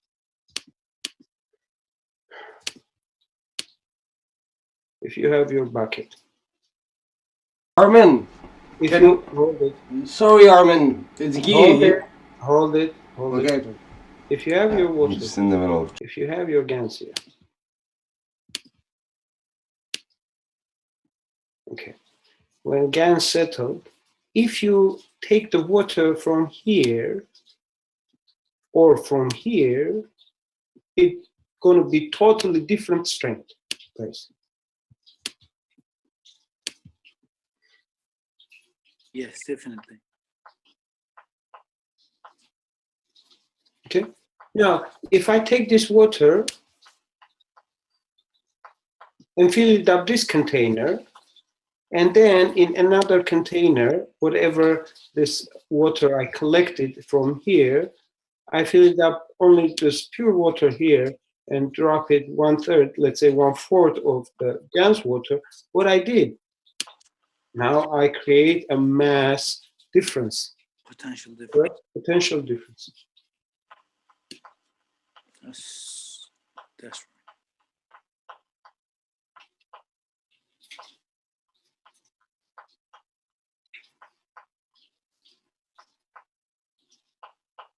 Doesn't matter what is it in here.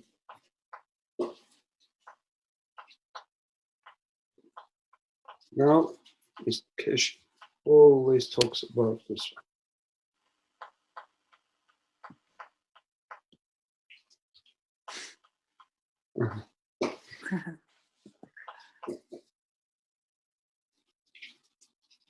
Because the higher, if it's lower, lower. If it's higher too, now you create a traffic.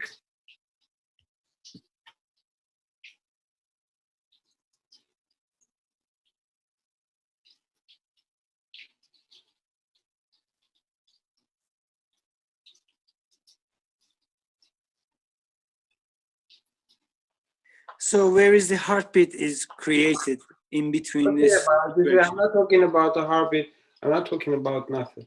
I'm just talking about field interaction. Because it's the same, but it's a mass difference.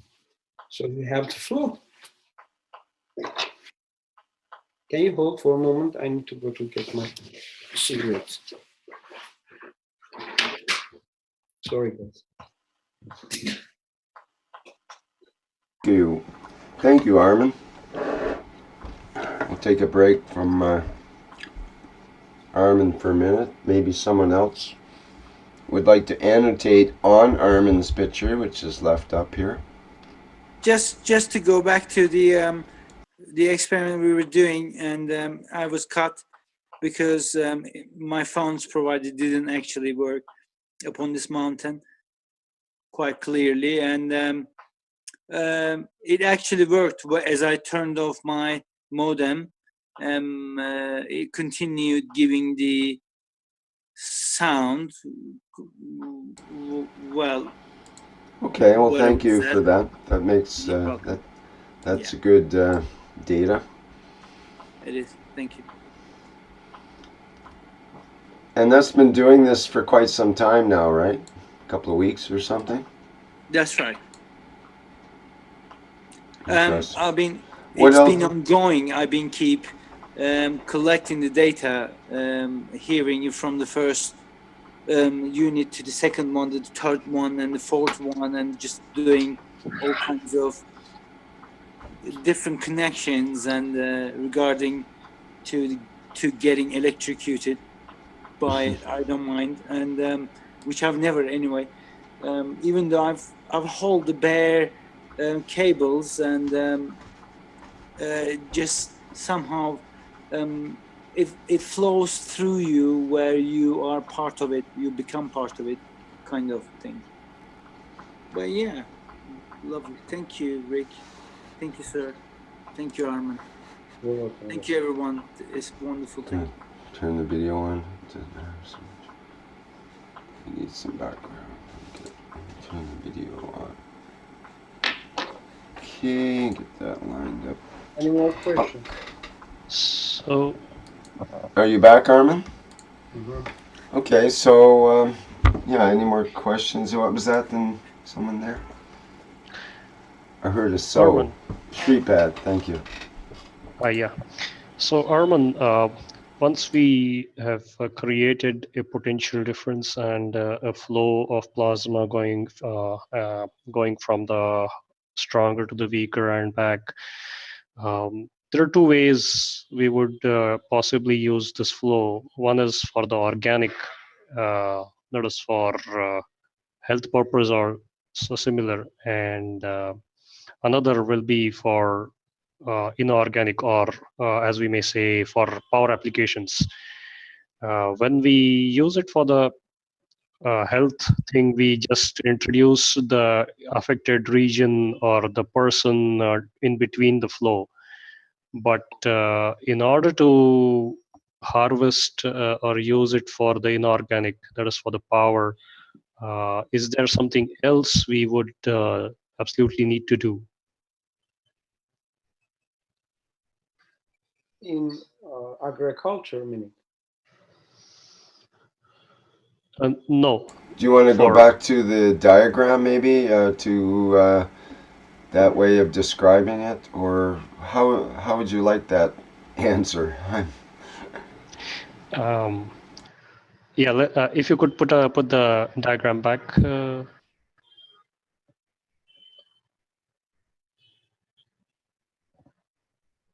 Hello, Rick. Could you put the diagram back again?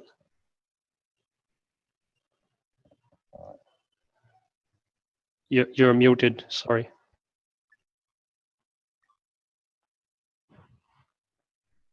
Oh, okay. Huh?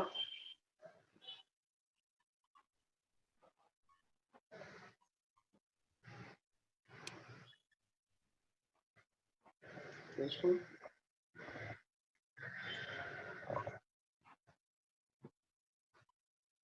Oops, sorry. In relation to this, would there be a question that should be asked, or what do you think? Right. The green box is a place where we would introduce, in case of health application, we'll introduce the affected region or the person being affected, and he will benefit from the flow of plasma, and will end up in the process, yeah, as it is termed, in the process it will give up his affected problem. Now in the green box, if we have to put an antenna and harness the power to, Green is not the box. Green is you. yes, that's right, I understand, yes, Your bone, your yes, body, your lungs. yes, absolutely. Okay. Now instead of a person, if we have to put there an antenna and get power output of to light a bulb or to light something else, to use it in the form of electricity, is there something else we need to do? Yes. You need to harvest it. The energy.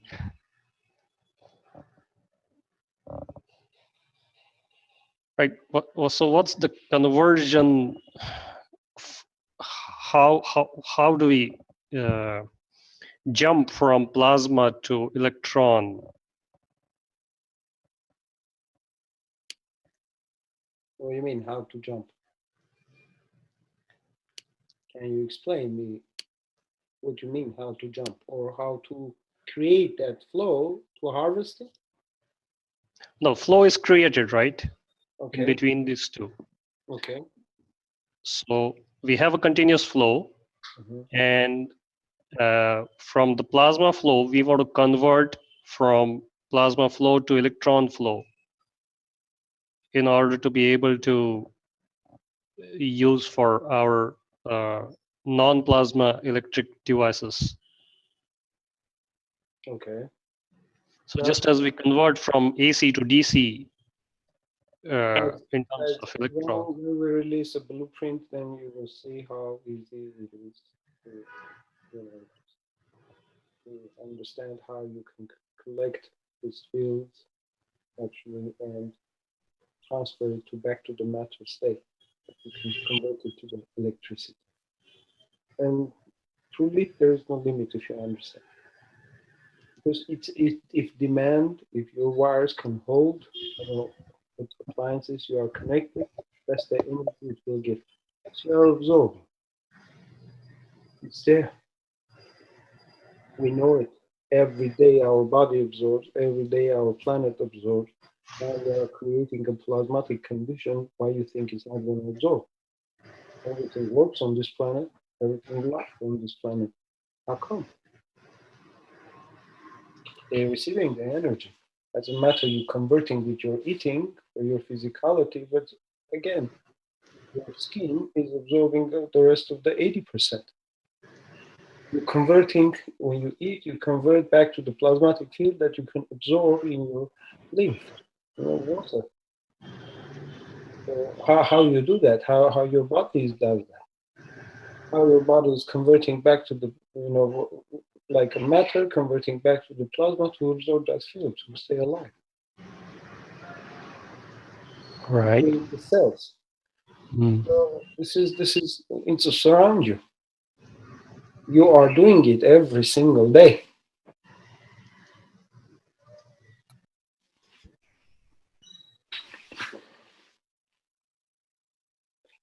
Now we learn how to create GANs. Now we learn how to nano-coat it. Now we learn how to convert matter back to the plasma state that you can harvest the fields. Because you can.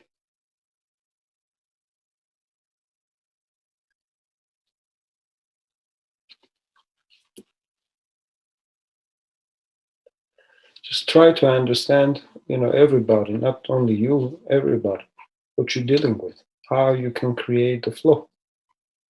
Okay, now we created all these plasmas. Now we don't know how to create that flow, to see that motion, to see that electrical motion, you're going to say, whatever motion, light, food, matter, bringing back, because now you have the field, now you can convert to the matter state again. It depends what you're going to introduce the field into materialize. The guy, I don't know from where, I think from Sweden, when he put it 2 reactors in between interaction, if you introduce different under it, you will collect it. This is the point. How? The nature is doing it. Why you think you can't do it? Your body is doing it, and we're learning it how to nano-code still, how to convert still, how to. Now you have to go next step ahead to understand. Okay, I understood. Okay, I have this plasma matter, or nano-coated matter. Doesn't matter. It's plasma. What is become from interaction? Now I have this field. Now you have fields in your hand. Now you got to bring different fields together to collect whatever is interaction you can make. Mr. Keshe is always saying, you can create any material. Yes, correct. Any isotopes, correct. Because now you have fields. You reduce or you attract.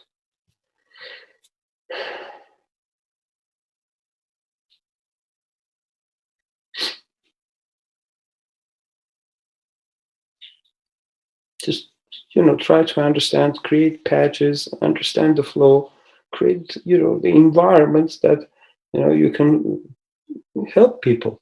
It's not, don't need to, just, bags. You can do that.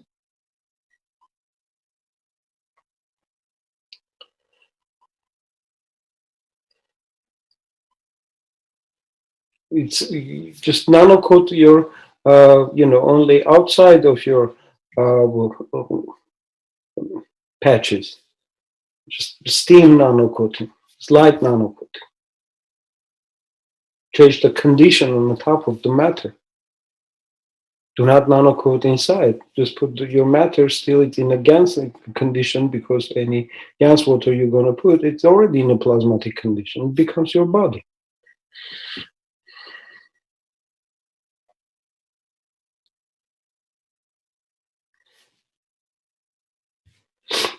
Because the minute you create that gas, they are now individually absorbed fields and radiate fields, same time.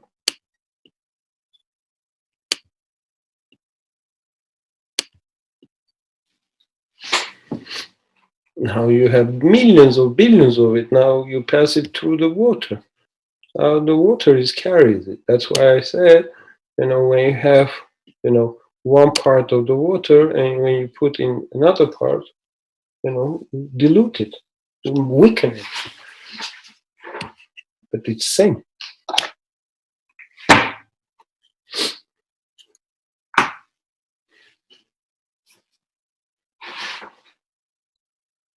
And you don't have a same field, it's a balanced field. Armen, in homeopathy, they dilute and dilute and dilute the substance to get the sort of the essence of the substance, and that makes it more potent in its health effects than the original substance, or has the opposite effect in some cases. You can dilute a poison, keep diluting and diluting. You're talking in a matter state. Well, I think it becomes nano.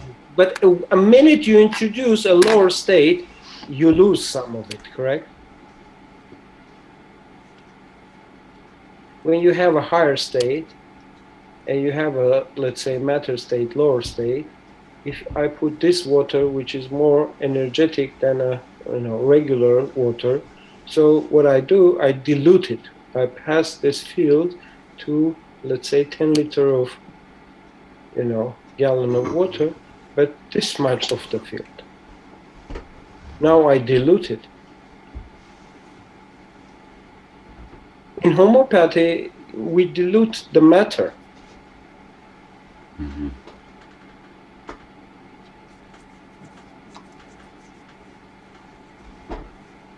So in this case, more of it. Huh? In this case, it's diluting the fields rather than the matter. Yes, because if you are in a matter state, the higher state, it always gives the matter state, so it reduces, correct, itself. Because you're already giving the field to the matter.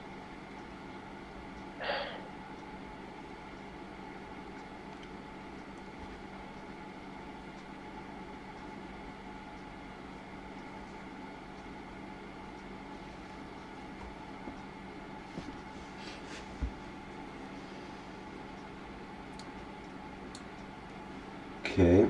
Is there any questions or comments from anybody about that? I just want to say there's a big significance in terms of using different types of gens with different consistency.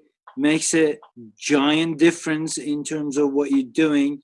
And if you're an experimental people, and please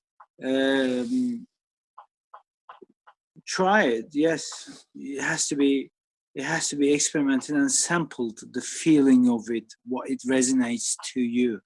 That's very important, so that you can move on, or whether you can collect what you want to collect and stay there for a long while if you wish to. And but that's really the key, I think. It's a very good understanding. Thank you.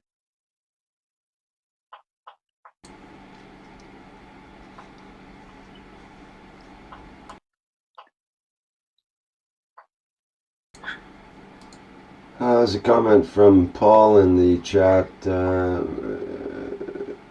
If we put on the 3 coils, different ganses, only one gans for one coil without mixing it, and connect an infinity loop and robe it with aluminum foil. I'm not sure, I think it means line it with aluminum foil perhaps. Can we create a potential difference? I'm tempted to say, try it and let us know. What would you say, Armen? I just explained so much. I don't know where to start now.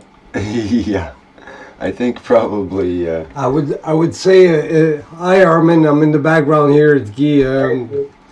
I don't know. I got my maybe a baby way of explaining it, but tell me if I'm right there. Can I compare when you say that you take a GANS and then you dilute it and then you reduce its field strength basically by diluting it, and but it's like creating a potential difference.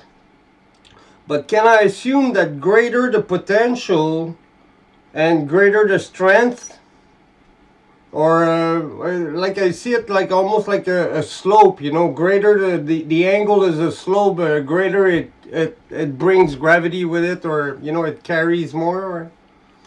So in that case, if you dilute the diluted water even more, or the diluted GANs even more, would it be more potent?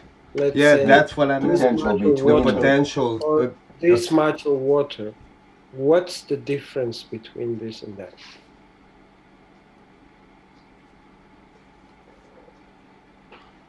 Sorry, you're saying they're both the same material? But if you're saying a transfer of the field, sure.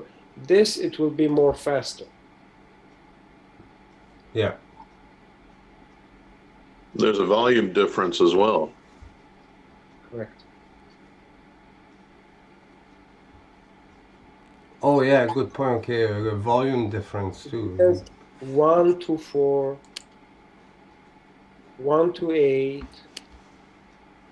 1 to 10 is different, guys.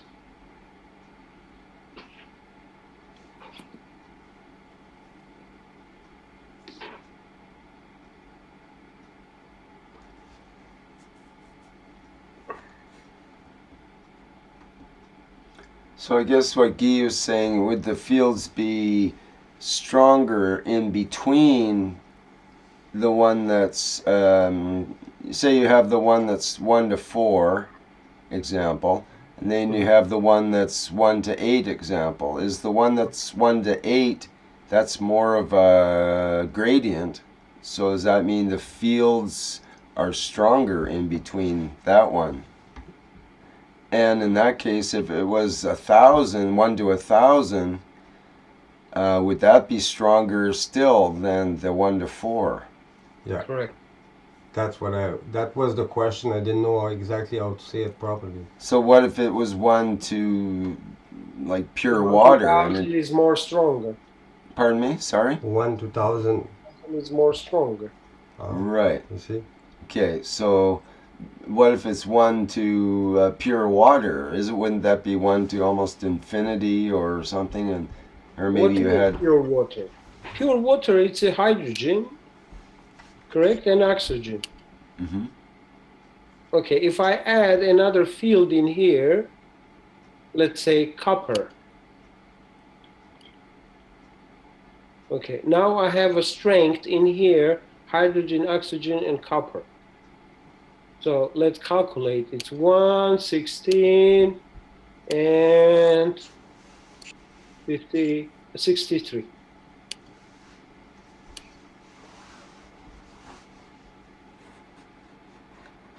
Okay, it's 80.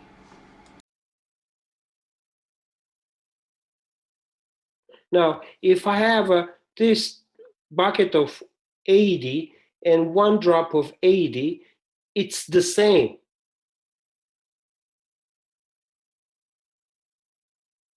Because this carries the field of 80 too. But in mass, it's 1,000 times smaller.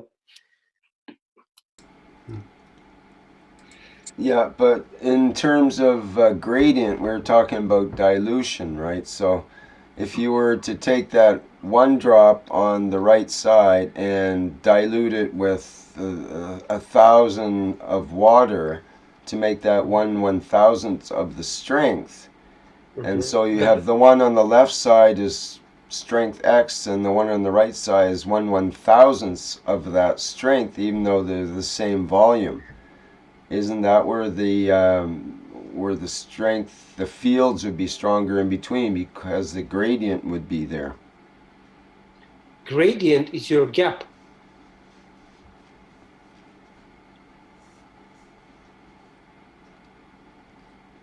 I can say in the something. field.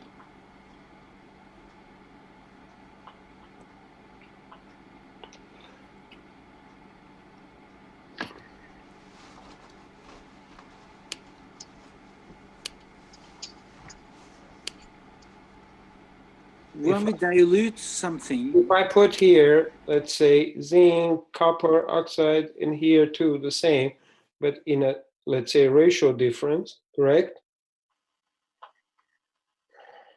What I put in the middle to have that ratio difference, that gradient. I already calculated here 80.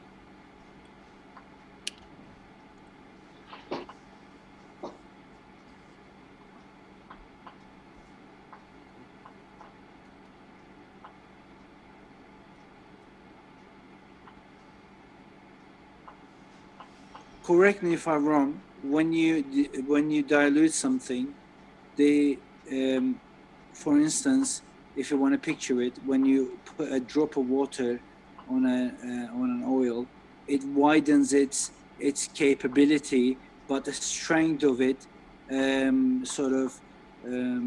it decreases, and you affect on towards a wider area audience, but a lower strength. And doesn't matter whether you're small or big. I think that's what it comes to my mind when it's something being diluted. Nothing is being disappeared. Everything is there, and it's just being it gets wider and wider and lower in strength and as it gets wider, and yeah, I don't know if it's any correct, but it's sort of, that's what comes to my mind when I look at this picture right now.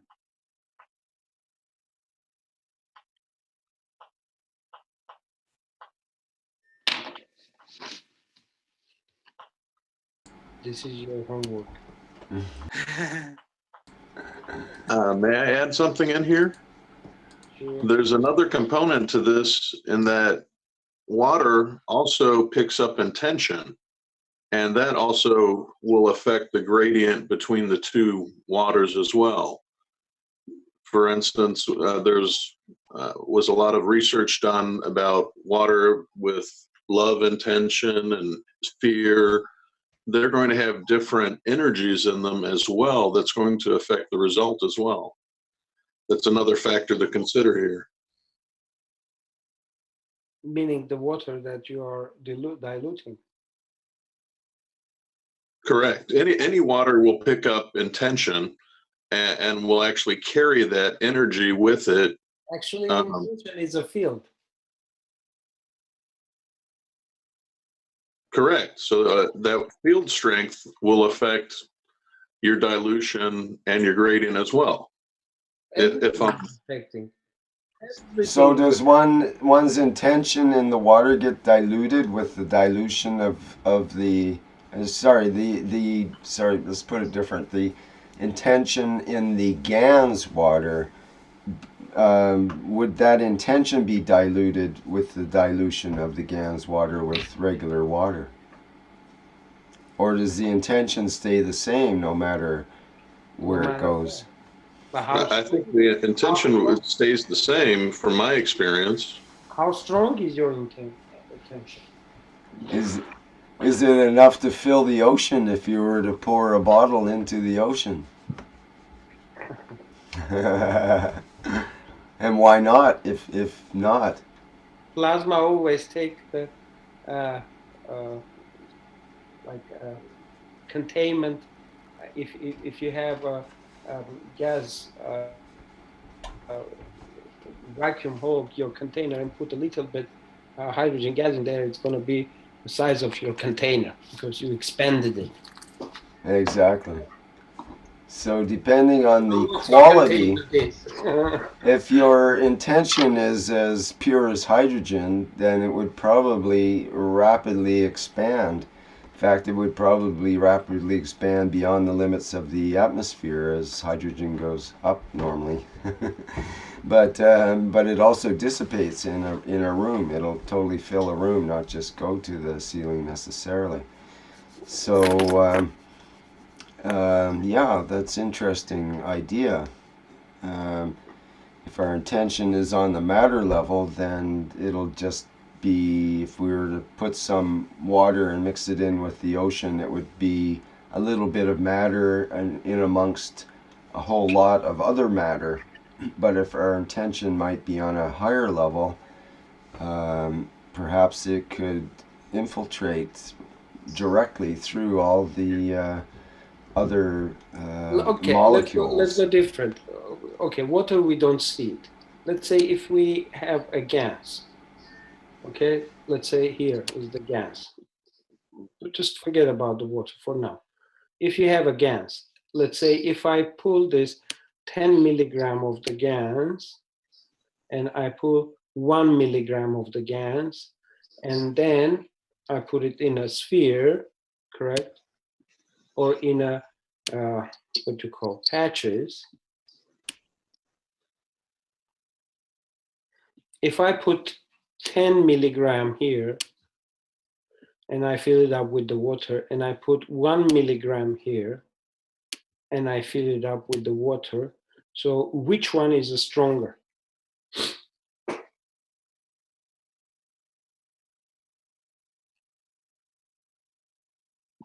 He says 10. We have a volunteer answer. I chanced out.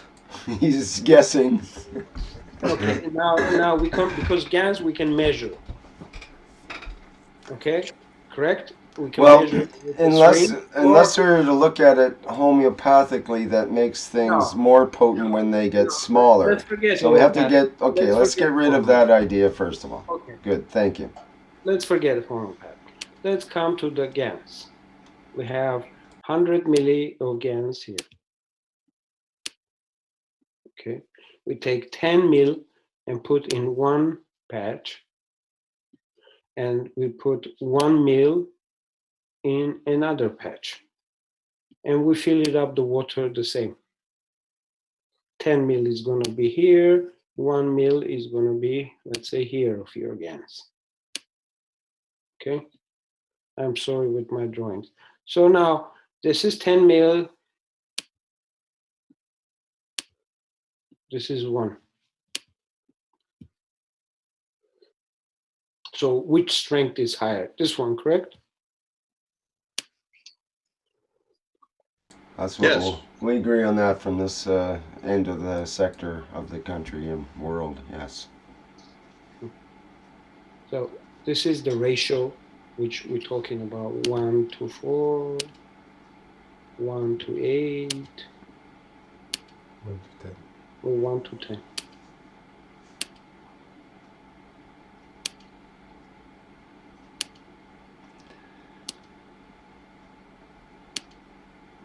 Now you can do dry GANs, doesn't matter, it's the same thing.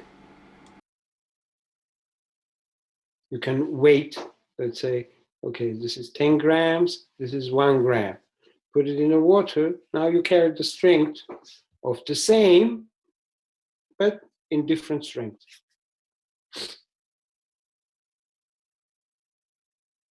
Have I explained you the difference?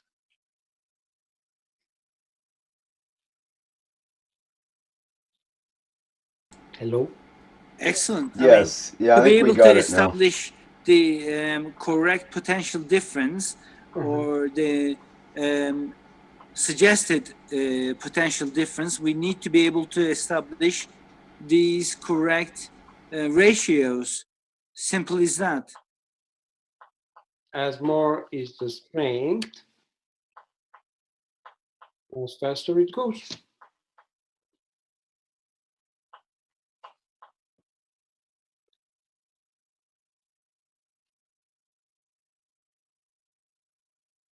We're still not understanding this. I'm going to jump here. You forget about this.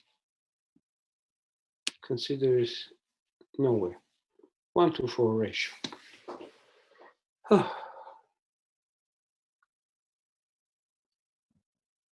I think we got it on. I think we got it there.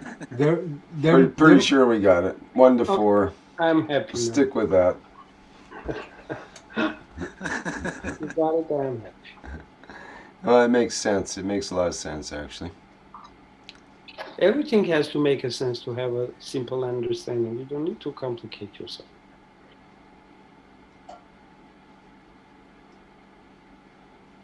Thank you, Armen. You're welcome.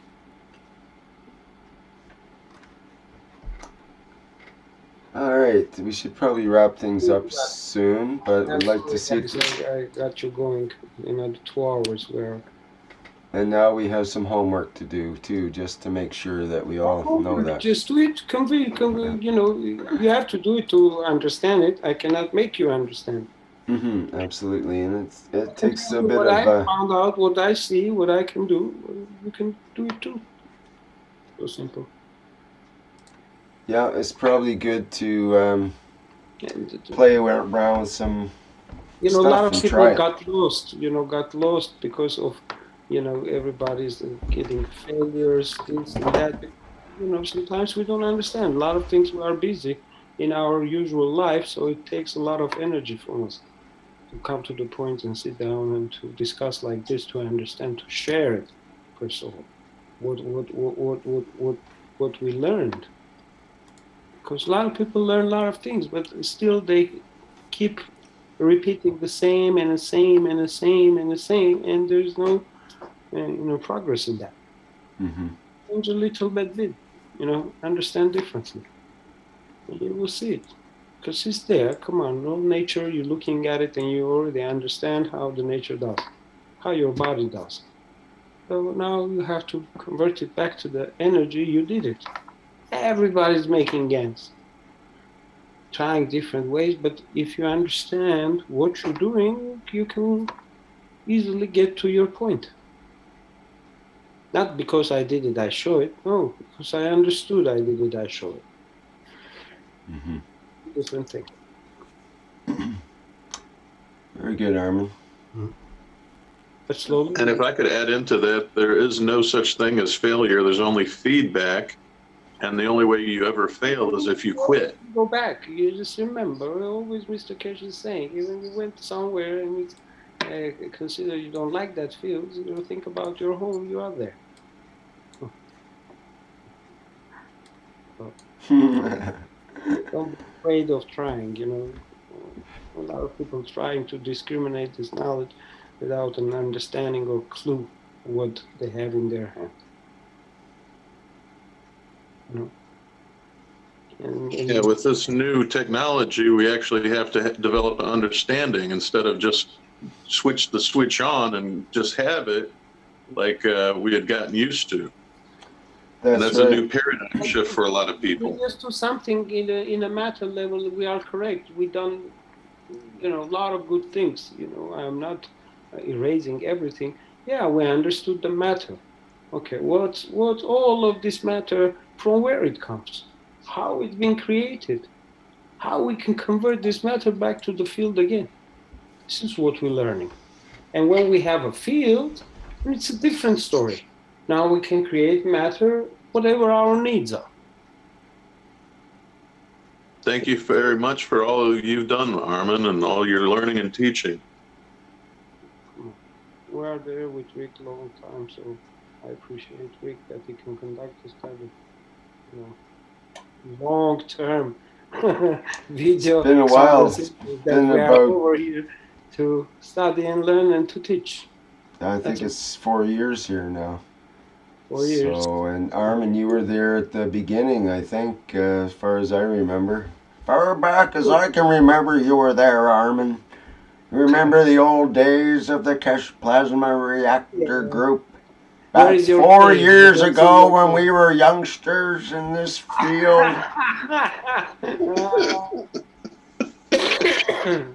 Well, in a way, you know, Rick, for setting this up. When you talk like that, I need to see your cane. Well, you should see me hobbling around a few months ago, and I've had a miraculous recovery for me, actually, with my, well, I fell off the deck and broke my knees and could hardly walk. Broke your knee? Yeah, it was kind of bad, but things are good now, and I'm actually can hobble quite quickly. I'm a rapid hobbler now. No, it's yeah. The point being that we were there at the beginning and have hung in basically for this whole time, propelled by this concept of plasma, primarily, and that all of its manifestations and all the things that are coming out of it. And look at the people that have gotten interested in this. And if there wasn't something there, people wouldn't be interested in it. It's because it's special and they recognize it, and they recognize it as part of themselves, not just as some funky experiment to do at home to watch some bubbles boil up or something like we do when we're kids. This is different. So we still become kids, but in a pretty serious kids. Wait, the playing time is just starting.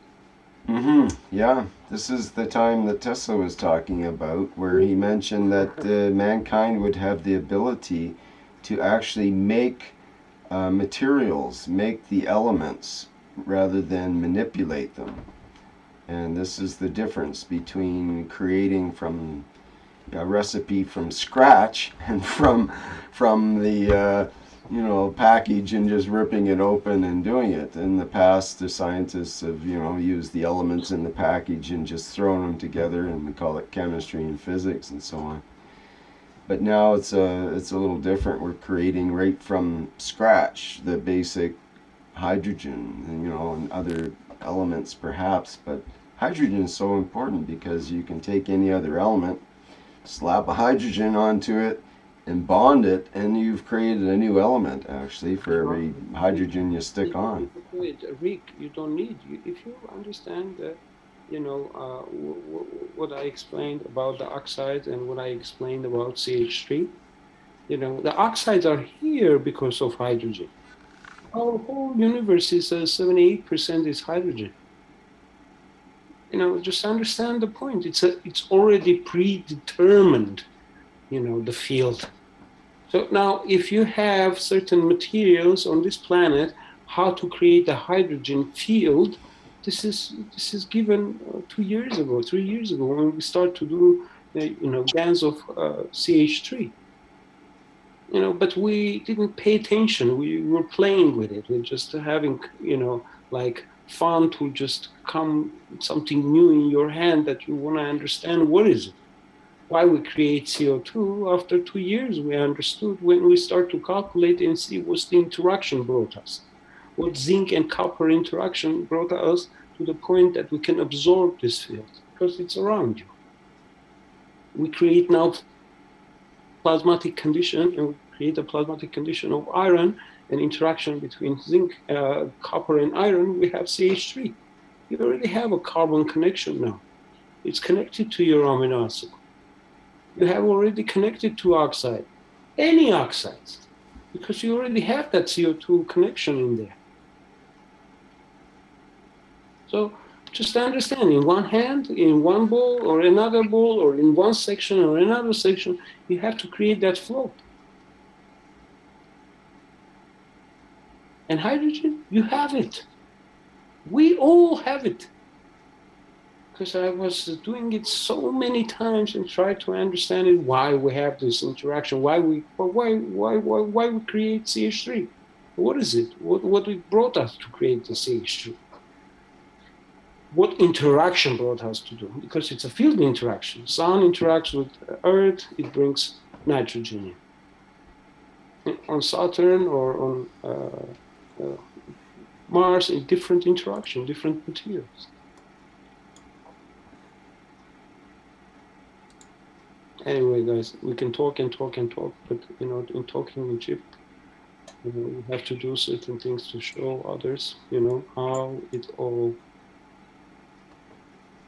made. How we can make that connection, how we can make that rotation. You just don't need that much. Yeah, we played enough. The vacuum, you remember, you were doing first vacuum experiments, Yeah, I still want to get back to that somehow. I said, my God, how am I going to do? Why we cannot get this much of vacuum in here? And we're thinking how to seal it properly. So much effort. Monument sitting behind of your chair, behind you, the vacuum pump, I see it there. Yeah, historical, get the lighting. Because you started it. Yeah, well, actually, I've got an apparatus. I'm sort of going back to the past in a way with my newest apparatus on the lathe there, and I wasn't going to show it because we're getting kind of late and we got into some other topics and stuff. But it's just a rotating ball that I finally got centered, so now I can start some experiments with it.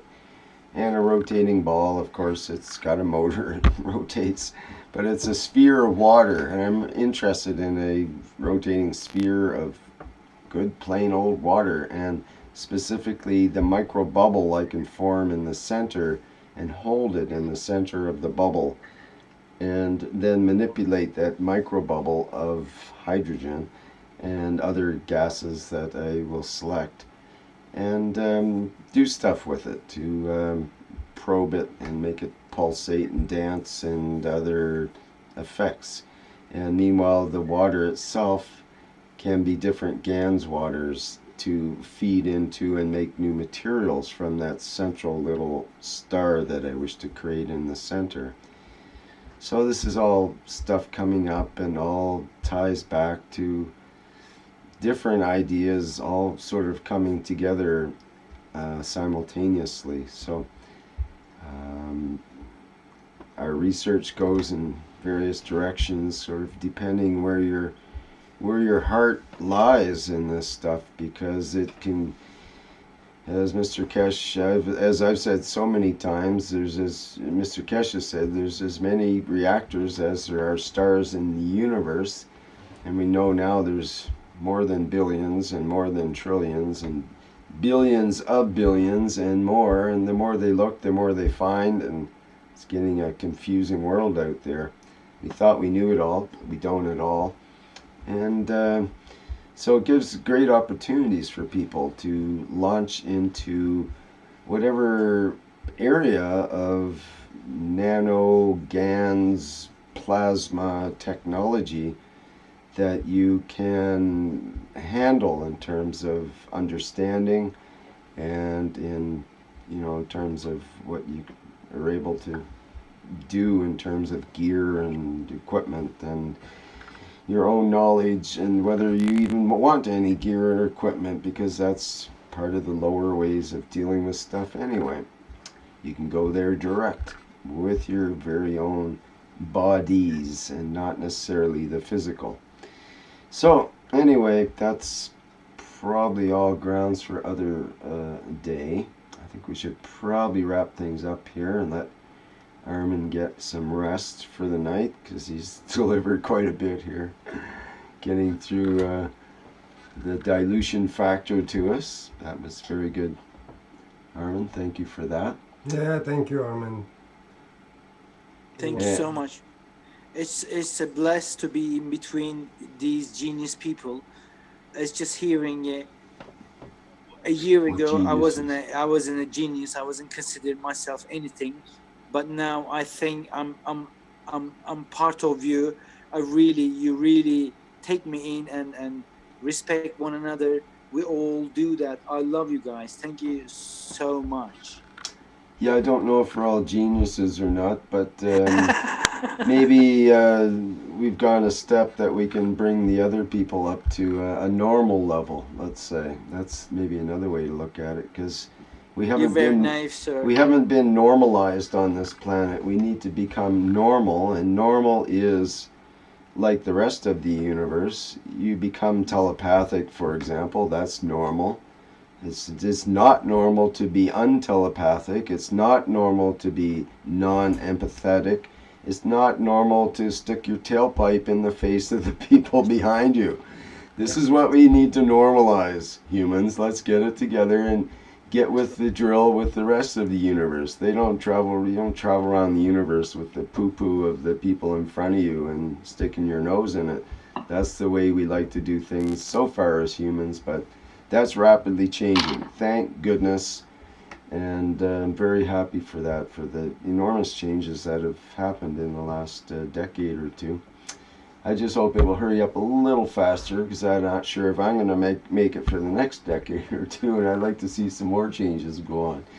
So we're going to have to ramp up the pace a little bit here with the experiments, and quite seriously, we need to be working more on or not we, but others and ourselves need to be working on higher levels and more efficiently, perhaps, and all that's coming, though. We have to have the basics first. We have to know about the fields and the field interactions, like Armen was talking about. That's really important, and just doing it on a very basic level to understand how our bodies interact and how our environment interacts and all that kind of thing, because we can see examples all around us all the time when you start looking at life plasmatically. Maybe I'm sure you're that way too. You're more and more looking at things plasmatically and talking about it that way with people all the time. Get to expand a lot my view on what was plasma, actually. It's like climbing a mountain. Over time, you got a way better view. You just have to keep climbing, though. Don't give up. Yeah, and it's certainly not the narrow point of view of the scientists of today, which on one hand they claim plasma is the fourth state of matter, and there's hardly any plasma on the planet, and just like lightning and microwaves when you put a grape in it and put it on high and that kind of thing. But on the other hand, they claim that 99.98% of the universe is plasma. So, Yeah, how can you reconcile and that? they also don't know what 80% of the universe is because it's dark matter and dark energy, and we don't know what it is yet. So anyway, so much for scientists. They're a little bit on the slow path, but hopefully we'll bring them around too. It's funny to say that, but it's almost true. I think it is true, actually. I could claim that as being true. They need some coming around, but there's also lots of scientists on a good path of nano-plasma technology as well. Anyway, time to quit the chatter. It's time to shut down the show and carry on. It's almost 4.5 hours here. It's probably adequate for one earful. So thank you everybody for attending today and interacting and whatnot. I hope I didn't shut anybody off that had something really important like that flying saucer that I've been hinting at for a while there, but guess not. I guess they would have probably tried to get an elbow in, hopefully. So save it for next week. Save it for the highlight of next week. Oh, come on. I just... No, just joking, sir. You show off your hole in the ceiling next week, please. Absolutely. That's what all the famous scientists have done. Is when they finally achieved success, all they had to show was a hole in the ceiling. That's what happens with everything goes up and levity all at the same time. It's anyway. Yeah, that's a bet. Let's see who's the first to have a big hole in the ceiling. Yeah, let's like Yeah. in theater they say get out there. They tell the guy in the back and behind the curtains. He's all nervous and everything, and his buddy tells him, "Get out there and break a leg." So our saying will be out there, get in that garage and punch a hole in the ceiling. So get out there and do it, people. I want to see those holes in the ceiling pictures come in. We want to see some damage. And, let's let a few get away. Why not? Let them out into the wild and, oh, my firstborn gone through a hole in the ceiling. Oh well, there's more behind that one. One day it might be that way. We'll see. Might be sometime very soon, too. Oh, this was so good. Okay, Alper, bye for now. Bye, everybody. And I'm going to shut the live stream off here now. Chain up your equipment. Yes. Today's reminder. Bolt down, chain down your equipment. All right, guys. Bye.